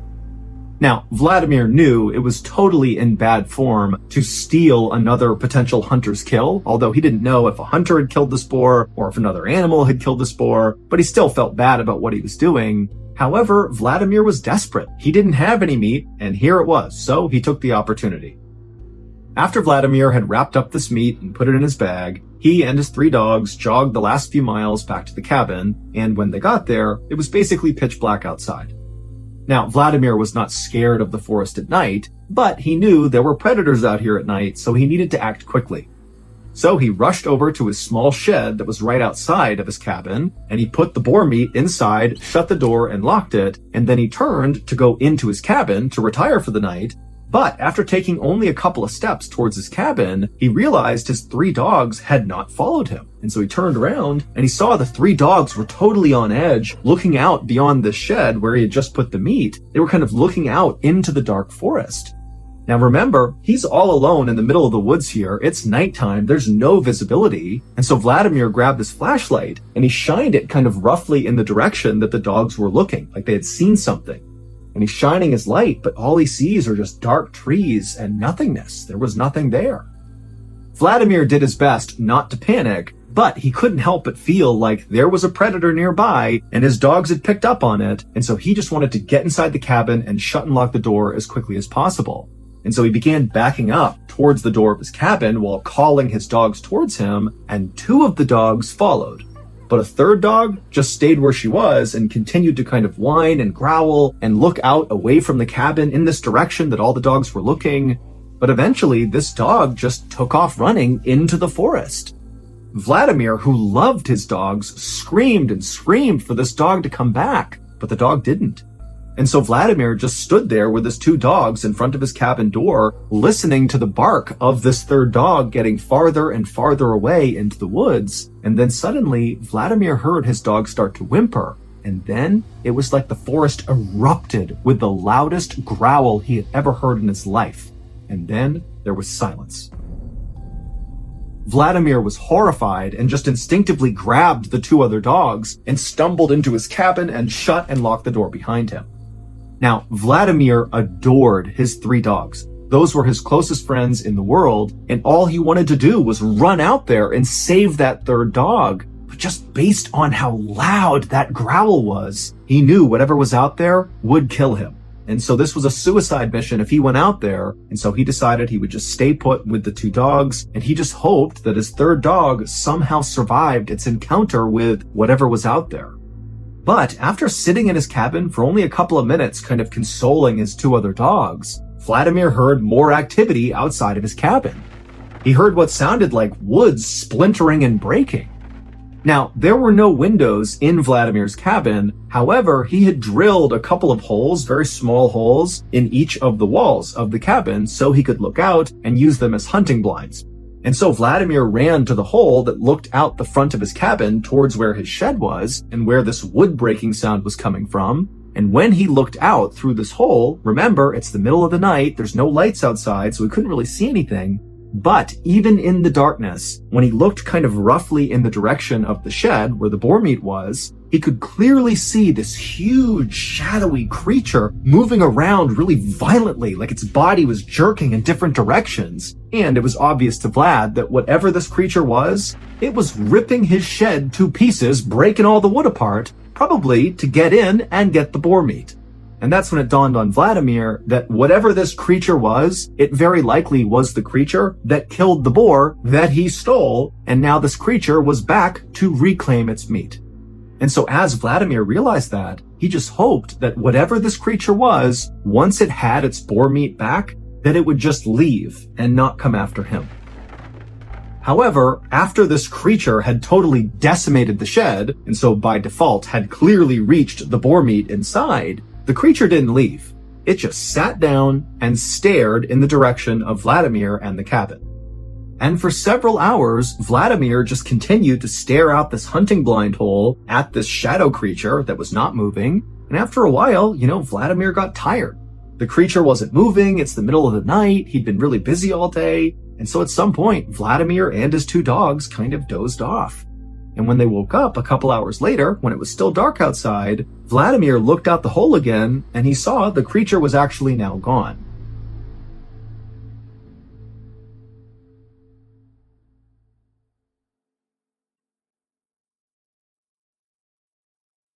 For a second, Vladimir was relieved. He's thinking, great, this thing's gone. I'm safe now. But just to make sure, he wanted to go to the other holes he had drilled in the walls of his cabin to look out in all four directions and make sure this creature really was gone. So he stood up and he walked over to one side. He looked out that hole and all he saw was dark forest, nothing there. He walked to the other side of the cabin to another one of these holes. He looked out it and again, just dark forest, no creature. Then he goes to the back of his cabin and looks out that hole. And this time, again, he does see just dark forest. But then suddenly something slammed into the wall that he's looking through. And then just as suddenly as this huge collision has happened, as Vladimir is kind of still looking out the hole, this massive yellow eye suddenly lowers down and looks right back through the hole right at Vladimir. It was the shadowy creature that had broken into the shed and it had never left. And this creature, after quickly looking at Vladimir through the hole, it backed up a little bit, exposing its entire face to Vladimir. And Vladimir, who's so scared he can't move, he's just looking out the hole the whole time, he sees this enormous face with all this fur that's covered in blood. It's got these enormous teeth and its mouth is open and it's staring right at him like it wants to jump on him and kill him. And then this creature winds up and swipes at the hole and literally rips a bunch of wood off the side of the cabin. And reflexively, Vladimir just grabs his rifle, raises it, and fires a shot through the hole at this creature. And the creature whimpers, turns around, and runs off. Vladimir would stay up the rest of the night, anxiously looking through each of the holes around his cabin, just anticipating this horrible thing to come right back and try to attack him again. But eventually the sun came up and the creature did not come back. And so Vladimir was thinking, okay, now I'm safe. I can go outside and kind of figure out what's happened here and figure out my next move. And so Vladimir grabbed his dogs. He went to his door. He opened it up. He stepped outside and looked around. He didn't see anything. As a precaution, he fired his rifle into the air to scare off any animals that could be nearby. And when clearly, the creature wasn't here, there's nothing here, he's all alone, he stepped down onto the snow and he noticed these huge prints in the snow, which had to be from this shadowy creature that had tried to attack him. But now that it was daylight, Vladimir can look at these prints up close and he knew what kind of creature this was. This was a Siberian tiger. And this was an enormous Siberian tiger. But that was not the most terrifying part of this discovery. Instead, it was what Vladimir saw these prints doing. These prints circled around the cabin over and over and over again, which meant the night before, after Vladimir fell asleep, this tiger had come up and basically begun stalking him and his two dogs. It must have known they were in the cabin. And then at some point, maybe the tiger saw Vladimir's eye inside of that little hole he was looking through, and the tiger tried to pounce. But Vladimir's thinking to himself, something's wrong with this Siberian tiger. While Siberian tigers are certainly dangerous to people, they are not known for actively hunting people. That's not something they do. But based on these prints, and just generally based on what Vladimir saw the night before, it seemed very likely that this Siberian tiger was actively stalking Vladimir. But even though Vladimir was totally terrified by this point, the only thought really going through his mind at this point was going out and trying to find his missing third dog. He knew the chances of his dog still being alive were slim, but he had to go look. However, he knew he would need backup in case he ran into this Siberian tiger. So Vladimir put his 2 dogs on leashes, and then with them in hand, he began running towards his neighbor's house. It would take Vladimir and his dogs about 1 hour to run the 4 miles to his neighbor's cabin, and when he got there, he knocked, and his neighbor, whose name was Ivan, he opened the door, and Vladimir practically ran Ivan over, just trying to get inside of his cabin to safety. And then once Vladimir was inside and Ivan had shut the door and he's looking at Vladimir, and then Vladimir just kind of vomited out all the stuff that had happened over the past 12 to 24 hours. And at the end of telling Ivan the story, Vladimir asked him, "Would you please come with me to go find my dog?" And Ivan, he just stared at Vladimir and eventually just said, "No." And then, after a long, awkward silence, Ivan kind of backed up from Vladimir, like he didn't want to be near him. And then Ivan told Vladimir that Vladimir had been marked by the tiger, and now the only hope he had was getting as far as humanly possible away from this tiger, because that tiger is never going to stop, and it's going to eventually track you down and kill you. Vladimir felt totally let down, but he couldn't force Ivan to go with him, and so he said, "Okay, I understand." And then Vladimir left Ivan's cabin, he went back outside, and the instant he was back on the snow, one of his 2 dogs suddenly acted like they had heard something or seen something, and they took off running. Vladimir didn't have a chance to grab the dog's leash, and so he's watching as yet again one of his dogs is disappearing into the forest. Now, Vladimir did not chase after this second dog because he knew there was this Siberian tiger out there and he couldn't risk, running into it by himself. And so again, it totally pained him to watch his beloved dog vanish into danger, but he really couldn't do anything about it right then. And so instead, Vladimir spent the rest of this day going cabin to cabin all over this area, asking all his neighbors, please come with him to help him track down his dogs. But each of the people he spoke to just said no for the same reasons Ivan did. They said, "Vlad, you have been marked by the tiger. I'm not going out there with you." And so finally, as darkness began to fall, Vladimir and his 1 remaining dog just gave up trying to get help, and they turned around and began walking back towards their cabin.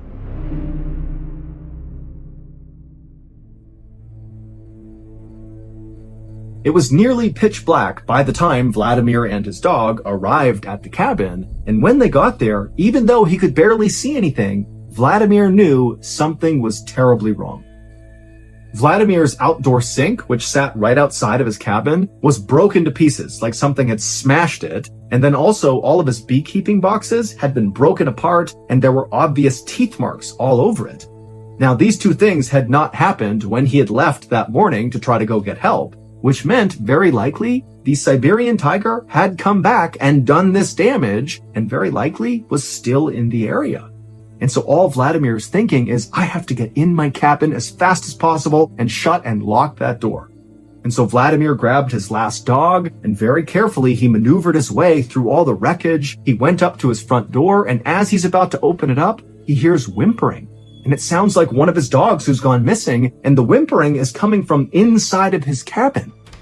And so without any hesitation, Vladimir flung the door the rest of the way open, and he looked inside, and he couldn't see anything at first, but then he noticed there was this kind of pile of broken up furniture from the day before, and the whimpering appeared to be coming from underneath it. And so Vladimir rushed over and he began moving the furniture out of the way, and sure enough, underneath it, he finds one of his missing dogs who's been very badly hurt, but who is still alive and who is whimpering. And so Vladimir, he's so happy that one of his dogs is okay, and he grabs his dog. But, unfortunately for Vladimir, this was a trap. Now, we don't know this for sure, but the leading theory is this Siberian tiger actually set this trap on purpose to catch Vladimir. It's believed that this tiger wounded the dog so the dog would begin to whimper, luring Vladimir out, at which point the tiger could pounce.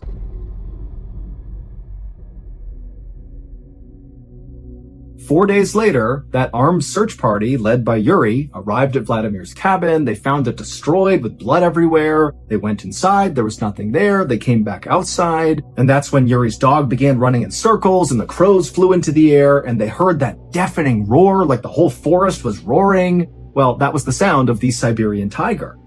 Luckily, though, Yuri was not just some rugged outdoorsman. He was actually a member of something called the Inspection Tiger Unit, which basically is like a SWAT team that responds to tiger attacks.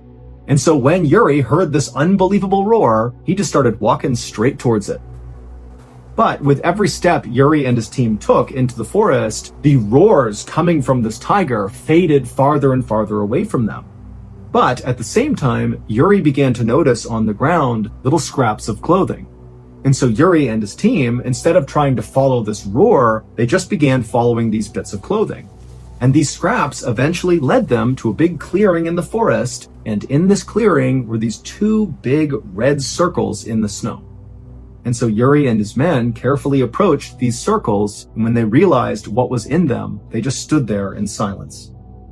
In the center of the left circle was a heap of Vladimir's clothing, and then underneath them were just bits and pieces of Vladimir, like he was ripped apart into different pieces and kind of piled up in this circle.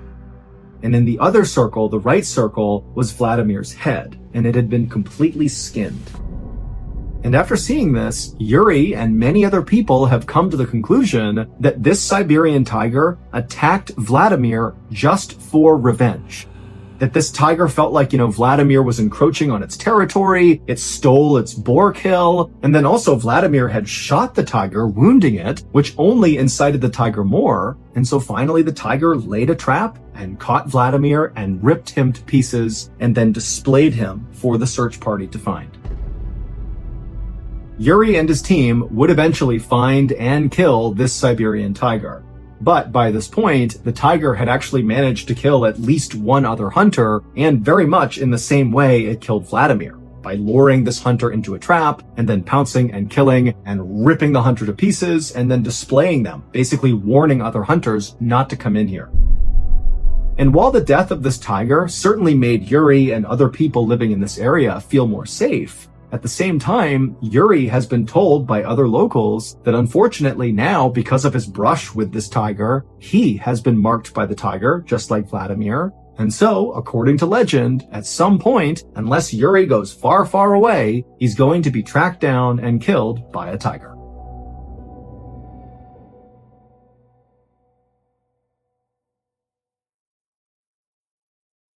A quick note about our stories. They are all based on true events. But we sometimes use pseudonyms to protect the people involved, and some details are fictionalized for dramatic purposes. The Mr. Ballen Podcast, Strange, Dark, and Mysterious Stories, is hosted and executive produced by me, Mr. Ballen. Our head of writing is Evan Allen. Our head of production is Zach Levitt. Produced by Jeremy Bone. Research and fact-checking by Shelley Shue, Samantha Van Hoos, Evan Beamer, Abigail Shumway, and Camille Callahan. Research and fact-checking supervision by Stephen Ear. Audio editing and post-produced by Whit Lacasio and Cole Lacasio. Additional audio editing by Jordan Stidham. Mixed and mastered by Brendan Kane. Production coordination by Samantha Collins. Production support by Antonio Minata and Delana Corley. Artwork by Jessica Clogston-Kiner. Theme song called Something Wicked by Ross Bugden. Thank you for listening to the Mr. Ballen Podcast. If you enjoyed today's story and you're looking for more bone-chilling content, be sure to check out all of our studio's podcasts. There's this one, the Mr. Ballen Podcast, as well as Mr. Ballen's Medical Mysteries, Bedtime Stories, Wartime Stories, Run Fool, Redacted, Late Nights with Nexpo, and A Twist of History. All you have to do is search for Ballen Studios wherever you get your podcasts. To watch hundreds more stories just like this one, head over to our YouTube channel, which is just called Mr. Ballen. So that's going to do it. I really appreciate your support. Until next time, see ya.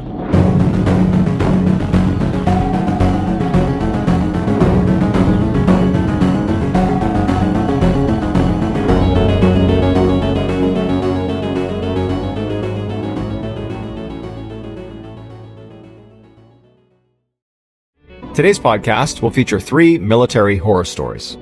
The audio from all 3 of these stories has been pulled from our main YouTube channel and has been remastered for today's episode. The links to the original YouTube videos are in the description.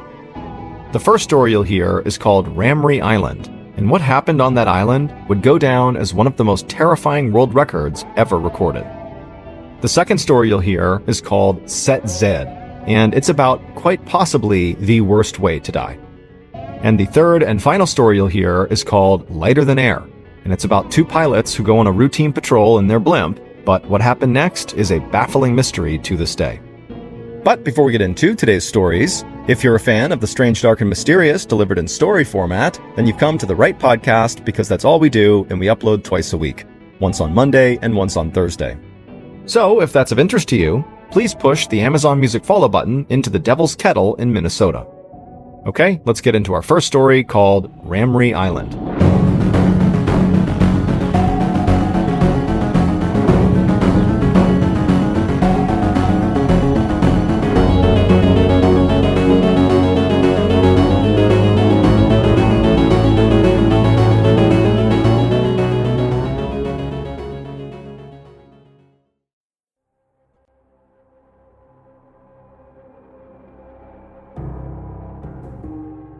In early 1945, during World War II, the British decided they wanted to take back Ramree Island from the Japanese. Ramree Island is a fairly large, totally flat island off the coast of Burma that was a great staging location to fly air campaigns onto the mainland, so it was a great air base. And the British had actually owned this island, but the Japanese had taken it back from them in 1942, and so here they are in 1945 looking to take it back. So on January 21st, 1945, British and Indian infantry stormed the beaches of Ramree to try to take it back. As soon as they land, they have all this naval artillery support just bombing the crap out of this airbase. It was just a matter of time before they overwhelmed the remaining Japanese. But the Japanese do not want to surrender, and instead they give up the airbase that they were on, so the British take that back, and the remaining 1,000 Japanese soldiers started retreating to the opposite end of the island, to where there was a much larger battalion of Japanese soldiers that they could meet up with. But the only issue with this particular retreat was they would have to go through 10 miles of mangrove swamp, where there's poisonous spiders and insects and deep mud, making it almost impossible to move. But they're determined, and they head off into the swamp. But what the Japanese were not ready for is what Ramree Island is famous for. A creature that makes poisonous snakes and spiders and insects look like child's play. And they were walking directly into its den.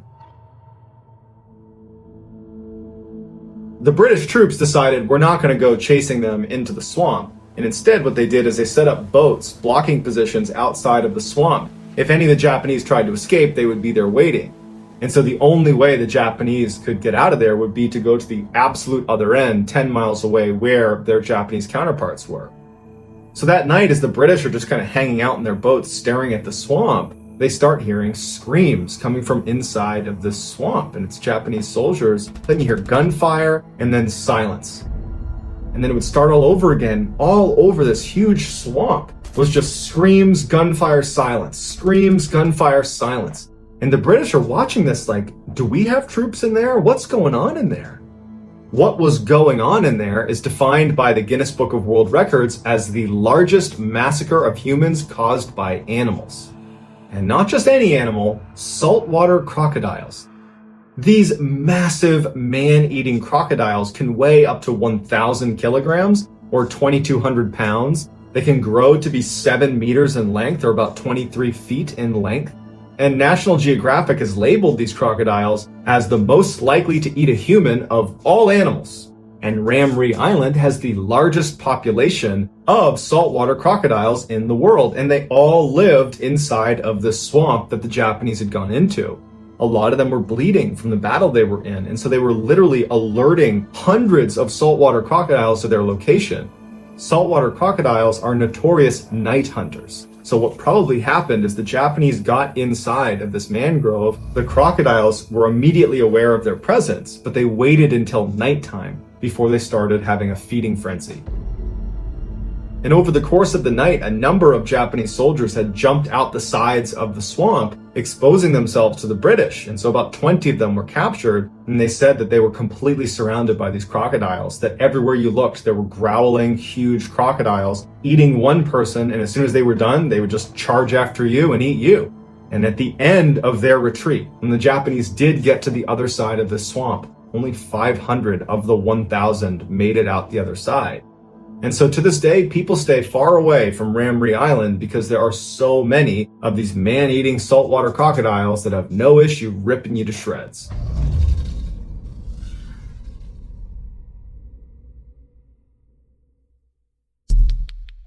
Our next story is called Set Z.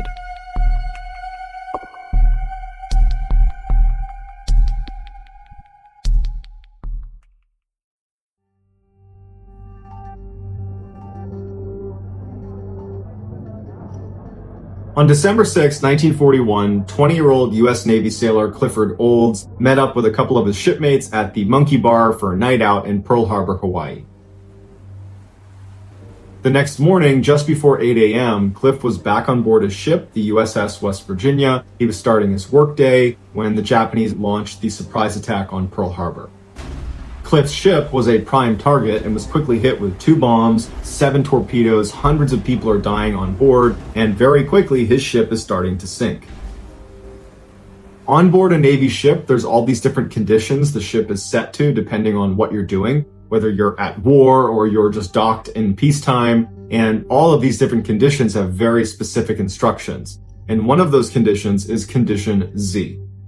Better known as setting Z, if the captain of a ship calls this out over the loudspeakers, every single hatch inside of that ship is shut and locked. If your ship is sinking and you say set Z, you are sealing all of those compartments so no more water can flow into them, and you can maintain a little bit of buoyancy so you don't sink quite as fast. But if you set Z as your ship is sinking, especially if you're getting attacked and there's all these holes in your ship, there's a good chance when you seal those hatches, you're going to be sealing people inside of these rooms and they will not be able to get out again. So when that call comes out over the loudspeakers, set Z, everybody knows to get the heck out of their compartments so that they do not get trapped inside of one of those rooms. On Cliff's ship, set Z was called over the loudspeakers, and Cliff, along with Ron Endicott, who was 18, and Buddy Costin, who was 21, were at the bottom of the ship in the freshwater pump room, and when someone came by and shut and sealed their room, they did not see them in there. And so probably the 3 of them ran to the door and were banging on it and trying to get someone's attention, but in the chaos of the moment, that person on the other side of the door that could have opened it up again was now gone. Even though the set Z procedure did prevent water from going into certain cabins on the West Virginia, it still would sink to the bottom of the ocean along with 17 other ships.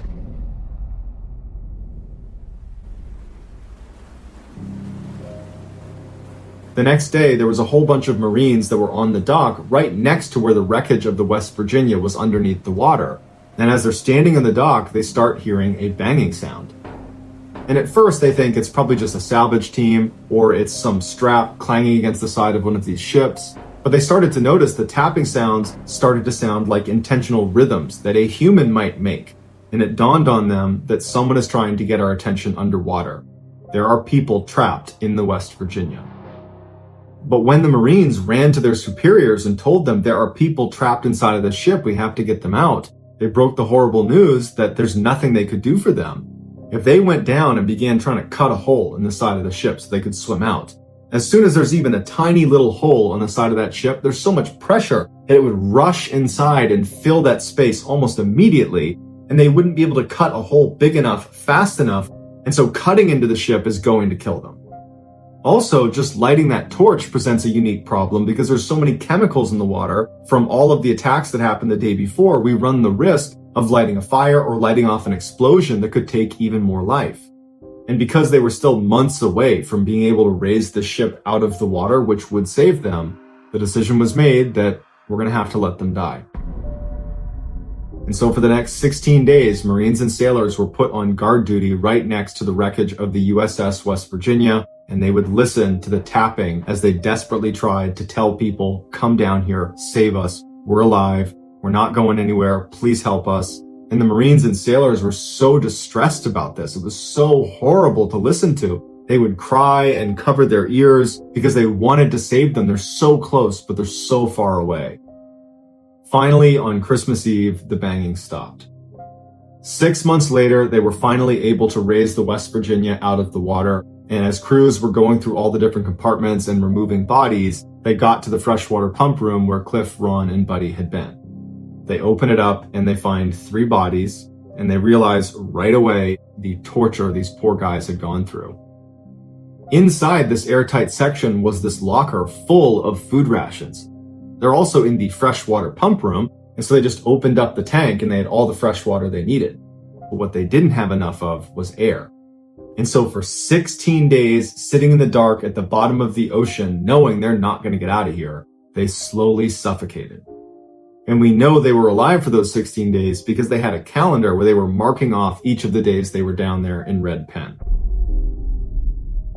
This story was so distressing, the Navy decided not to share the information about what happened to those 3 to their families. It wasn't until years later the truth came out, but even today, on memorials and monuments commemorating what happened at Pearl Harbor, they are listed, Cliff, Buddy, and Ron are listed as killed in action on December 7th.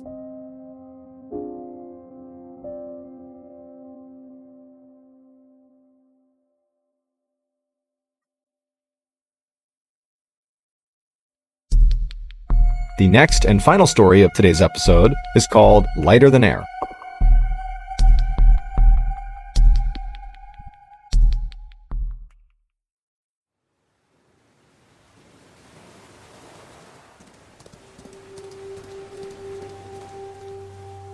On the morning of August 16th, 1942, a woman named Ida Ruby was riding her horse on a dirt path right near a beach just south of San Francisco, California.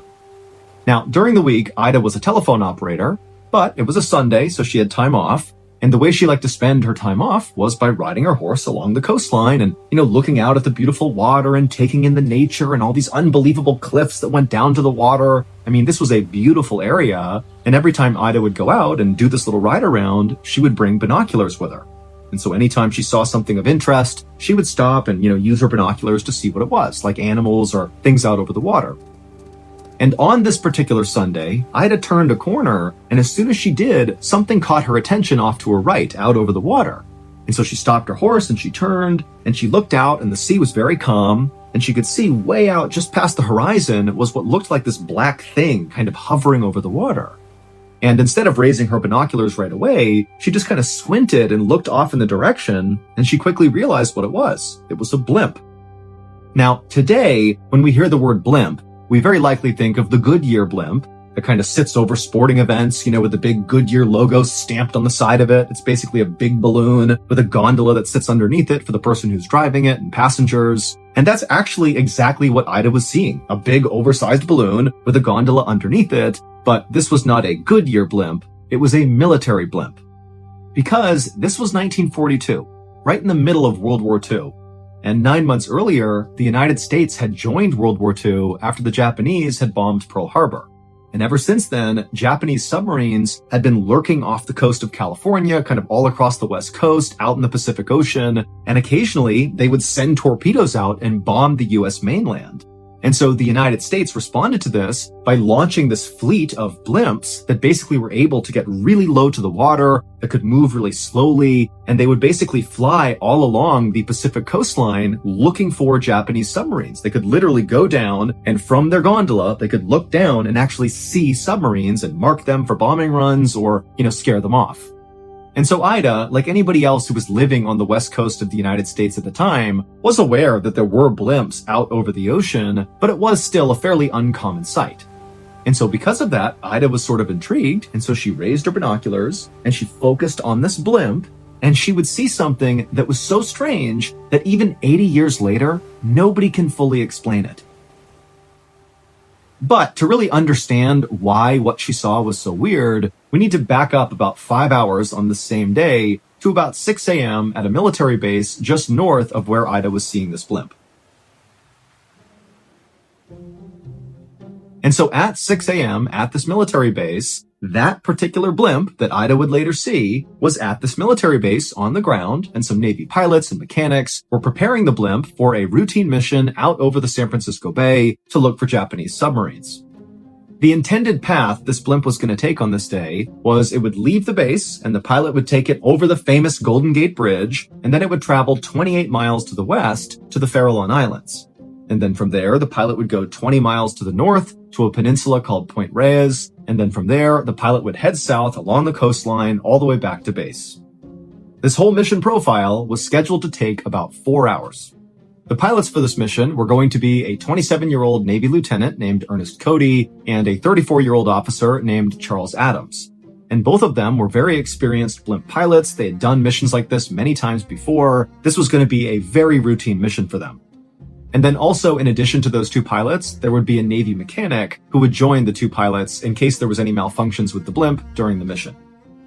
And so everything was going to plan with this blimp that morning. There was nothing unusual about this mission. But right as the two pilots and the mechanic were literally getting inside of the gondola to begin this mission, Lieutenant Cody looked down at the control panel inside the blimp, and he noticed the blimp was way heavier than it should have been. Now, you have to understand that the level of rigor that went into preparing these blimps for flight was really intense. I mean, they were weighing every little thing that was put inside of this blimp because it was a really important part of flying these blimps, understanding how heavy it was. And so for this to be too heavy just made no sense. And so at first, Cody and Adams began tapping on the control panel, thinking maybe the panel itself was malfunctioning, and if they hit it hard enough, the little ticker would go back to a normal weight. But despite, hitting the panel, it still showed it was too heavy. And so they flagged over the mechanic who was going to be joining them on the flight anyways. And the mechanic looked and kind of thought for a second and then realized, that day it had been very foggy. And so it was totally possible that all this extra moisture in the air had stuck to the surface of the balloon. And so collectively that had added quite a bit of weight. I mean, this is a massive balloon, a lot of surface area, a lot of water. Now, this was not some crisis. At worst, this was an inconvenience. Basically, they had to wait until this moisture kind of burned off once the sun came out, and then they could fly the blimp. But Cody and Adams, they just didn't feel like waiting. This mission was so routine, so simple, they'd done it so many times. And so Lieutenant Cody and Officer Adams decided that the easiest and fastest solution to this problem was simply to tell the mechanic who was going to come with them on this mission to not come with them. Without his weight inside of the gondola, even with this extra moisture in the blimp, it wouldn't matter. The blimp would still be light enough to fly with just the two pilots on board. The mechanic didn't care, so he hopped off, and then Lieutenant Cody and Officer Adams took their seats inside the gondola, and sure enough, when they looked at the control panel, the blimp was ready to go. It was light enough. And so Lieutenant Cody fired up the blimp's engines, and just after 6 a.m. that morning, Lieutenant Cody and Officer Adams lifted off the ground and began their routine mission.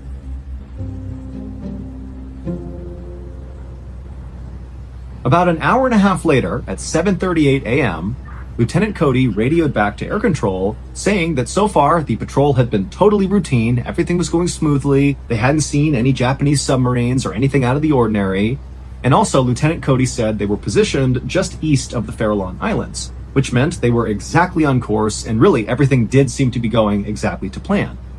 But 4 minutes later, Lieutenant Cody radioed back again to air control, and he said they had just spotted an oil slick down on the water. So basically, picture from their perspective, they saw that gleaming oil sitting on top of the ocean. And so at the time, this often signaled that below the surface of the water, under this oil slick, was a submarine. So this is like a telltale sign that the Japanese could be right here. So Lieutenant Cody and Officer Adams told air control that they were going to descend in the blimp down to the water and fully investigate this oil slick, and then they'd report back. This last transmission happened at 7:50 a.m.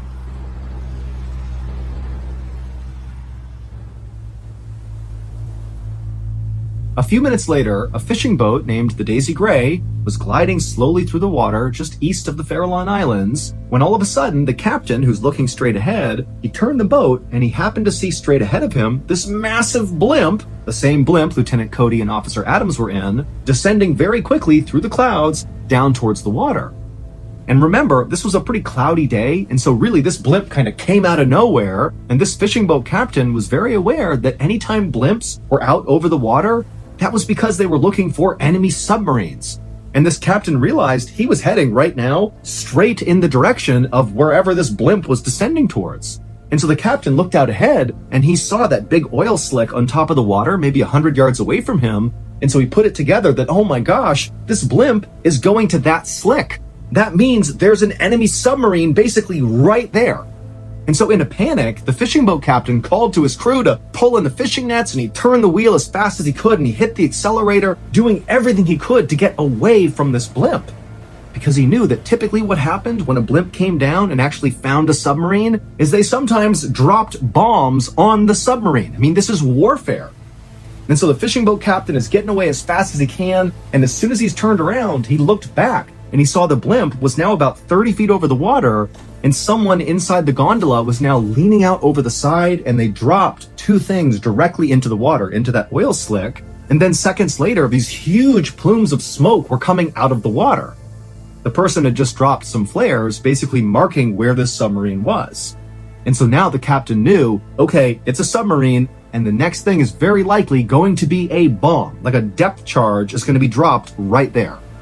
And so again, the captain's just speeding his way as fast as he can, hoping that if they do drop a bomb, it doesn't affect him and his crew. And so after making it another couple 100 feet away from this blimp, the captain again turned around, expecting to see this blimp still hovering where it was, because again, they had just dropped flares. They're preparing to do something major right there. But now when the captain turned around, he saw the blimp was no longer hanging out over the water. The blimp was now rocketing back up into the clouds like as fast as it possibly could. And before long, the blimp was gone. It disappeared into the clouds. And there had been no bomb dropped. I mean, nothing really happened beyond marking the water. So it was like, what's going on with this blimp?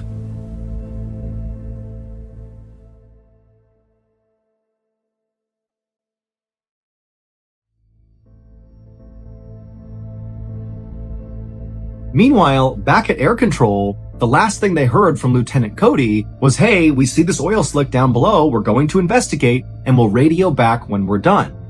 And so Lieutenant Cody and Officer Adams, they had clearly descended down to the water because that fishing boat saw it happen, but then after they rocketed back up to the clouds for some reason, they never radioed back to air control. And so air control is waiting and waiting. They're not hearing back from Lieutenant Cody or Officer Adams. And finally, they began hailing the two pilots to say, hey, what's going on? You said you were going to investigate. What'd you find? What happened? But they could not get in touch with Lieutenant Cody or Officer Adams. And so eventually, after enough time had passed and they still had not heard from these pilots, air control sent two seaplanes out to that area east of the Farallon Islands to find the blimp and make sure the blimp was okay. But when the seaplanes got out there, they couldn't find the blimp anywhere. I mean, they flew all over the place doing wider and wider circuits. There was no sign of the blimp. And when they looked down at the water in the same area where Lieutenant Cody had called out that slick and where that fishing boat had also seen the slick, well, the slick was gone, or the seaplanes just couldn't see the oil slick. But the seaplanes stayed on station in that area near the Farallon Islands for another 2 hours, just flying all over the place, kind of hoping to eventually see this blimp. And eventually they would. At about 10:30 a.m. that morning, one of the seaplanes spotted the blimp way, way high in the sky, like way higher than any blimp would ever go. It is dangerously high, and it was way off course. But when these two seaplane pilots began flying towards the blimp to get eyes on the pilots inside of this blimp, Lieutenant Cody and Officer Adams, well, when they got close enough, the blimp just began rapidly descending, like it was trying to avoid being seen by these seaplanes. And in fact, the blimp descended so quickly that it dropped below the cloud cover, and the seaplanes, they couldn't move that quickly. They had to do a big track to turn back around and try to go lower again. But once they got below the clouds to find this blimp, the blimp was gone. It basically had vanished. And so the seaplane pilots called back to air control, and they're like, I don't know what's going on with this blimp, but it's way off course. It was way up in the sky. Now it's somewhere down below, but we can't find it. We got to get in touch with Lieutenant Cody and Officer Adams. There's obviously something wrong. But air control would try over and over again to get in touch with these pilots, but neither Cody nor Adams ever responded. They had just gone totally radio silent.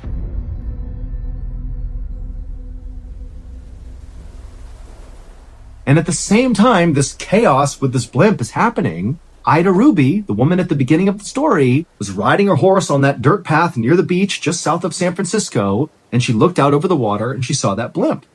And so Ida Ruby, she stops, she raises her binoculars, and she looks at this blimp.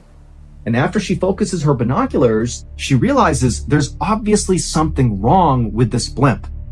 The actual balloon portion of the blimp, which said Navy on it, had collapsed so much in the middle that you couldn't even read the word Navy. It was all crumpled together because, again, the balloon is like deflated. And also she saw that this blimp appeared to just be kind of listing as if the wind was blowing it and it was not being directed by the pilots inside. And this blimp appeared to be getting blown directly towards Ida. And so she lowered her binoculars and she looked out with her naked eye, and sure enough, this crumpled up blimp that was still afloat but clearly was not doing too well was getting closer and closer and closer to her. And as it was getting lower and lower to the ground, and she's starting to worry it's going to smash into her. But right as this blimp was about to pass basically right over her head, she raised her binoculars one more time and she got a clear look inside of the gondola where Lieutenant Cody and Officer Adams would have been. Now, Ida Ruby has no idea who's supposed to be inside of this blimp and who isn't, or even what they're doing, but she definitely recalled exactly what she saw inside of that gondola, and that's the thing that has troubled everybody for so many years. Because what she saw was 3 people inside of that gondola. And if you recall, that gondola only ever contained 2 people. It was Lieutenant Cody and Officer Adams. But now Ida Ruby is looking up, and clear as day, there are 3 people in that gondola. Even though at no point was there 3 people. It didn't leave with 3. It didn't come down and take more people on board. It made no sense that there were 3 people inside of that gondola. Again, Ida Ruby wouldn't have known that, but when that information got passed, this was like, how could that be? And so after seeing the 3 men inside of this blimp, Ida lowered her binoculars and watched in horror as this deflated blimp drifted just above her, like practically arm's length above her, and careened over the cliffs behind her and smashed into the ground. And then seconds later, Ida began hearing sirens going off in Daly City, which was located right behind her. That was the nearest town. And so as the blimp came in for a crash landing in Daly City, it scraped across a couple of residential rooftops and hit a couple power lines before kind of coming to a stop in the middle of the street. Now, the blimp didn't explode or catch on fire or anything. It just kind of crumpled to the ground and nobody got out of it. It just kind of stopped and it was there right in the middle of the street.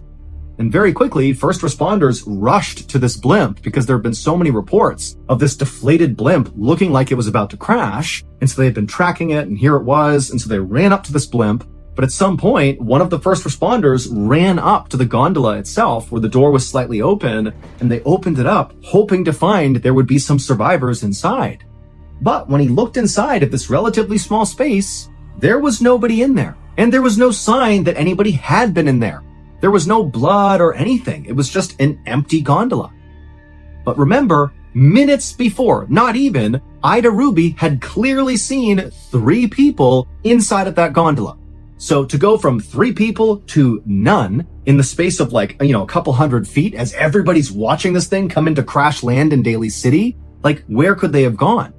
And even weirder was when they looked inside of the gondola, they discovered that basically everything was functioning perfectly fine. It was unclear how it became deflated because, again, all the controls inside of this thing were working just fine. And also, the parachutes were still inside of this gondola. If you're going to jump out, you need a parachute, but they were in here. And also the life raft, it was still inside of the gondola. It was like there was nothing wrong with the blimp. And so this whole situation made no sense.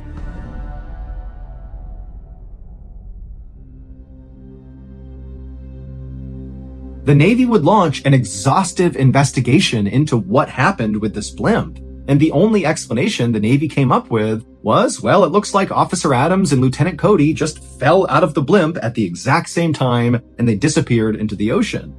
However, both pilots were wearing life preservers and would not have taken those off. That was absolutely 101 for being a pilot of one of these blimps. And so they would have had these life preservers on, and even if they had fallen out and perished, they would have floated to the surface, or if they landed on land, they would have likely been found. I mean, the entire route they had been on was heavily scrutinized and searched, but the bodies were never found.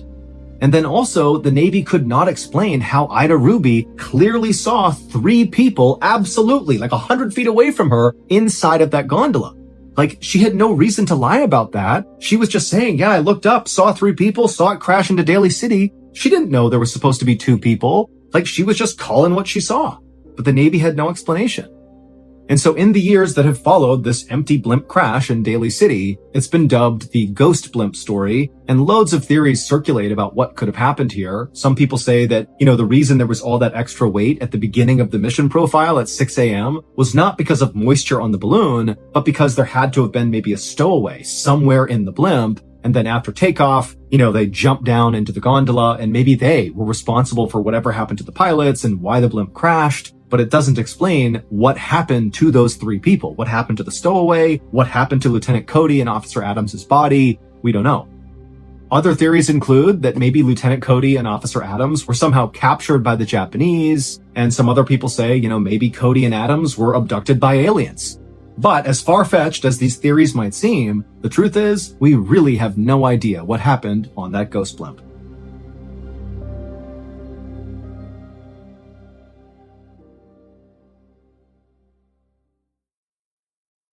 A quick note about our stories. They are all based on true events, but we sometimes use pseudonyms to protect the people involved, and some details are fictionalized for dramatic purposes.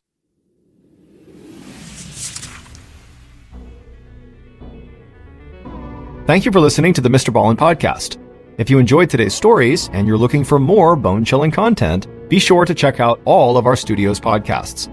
There's this one, of course, the Mr. Ballen podcast, and there's Mr. Ballen's Medical Mysteries, Bedtime Stories, Wartime Stories, Runful, Redacted, and Late Nights with Nexpo. All you have to do is search for Ballen Studios wherever you get your podcasts. To watch hundreds more stories just like this one, head over to our YouTube channel, which is just called Mr. Ballen. So that's going to do it. I really appreciate your support. Until next time, see ya.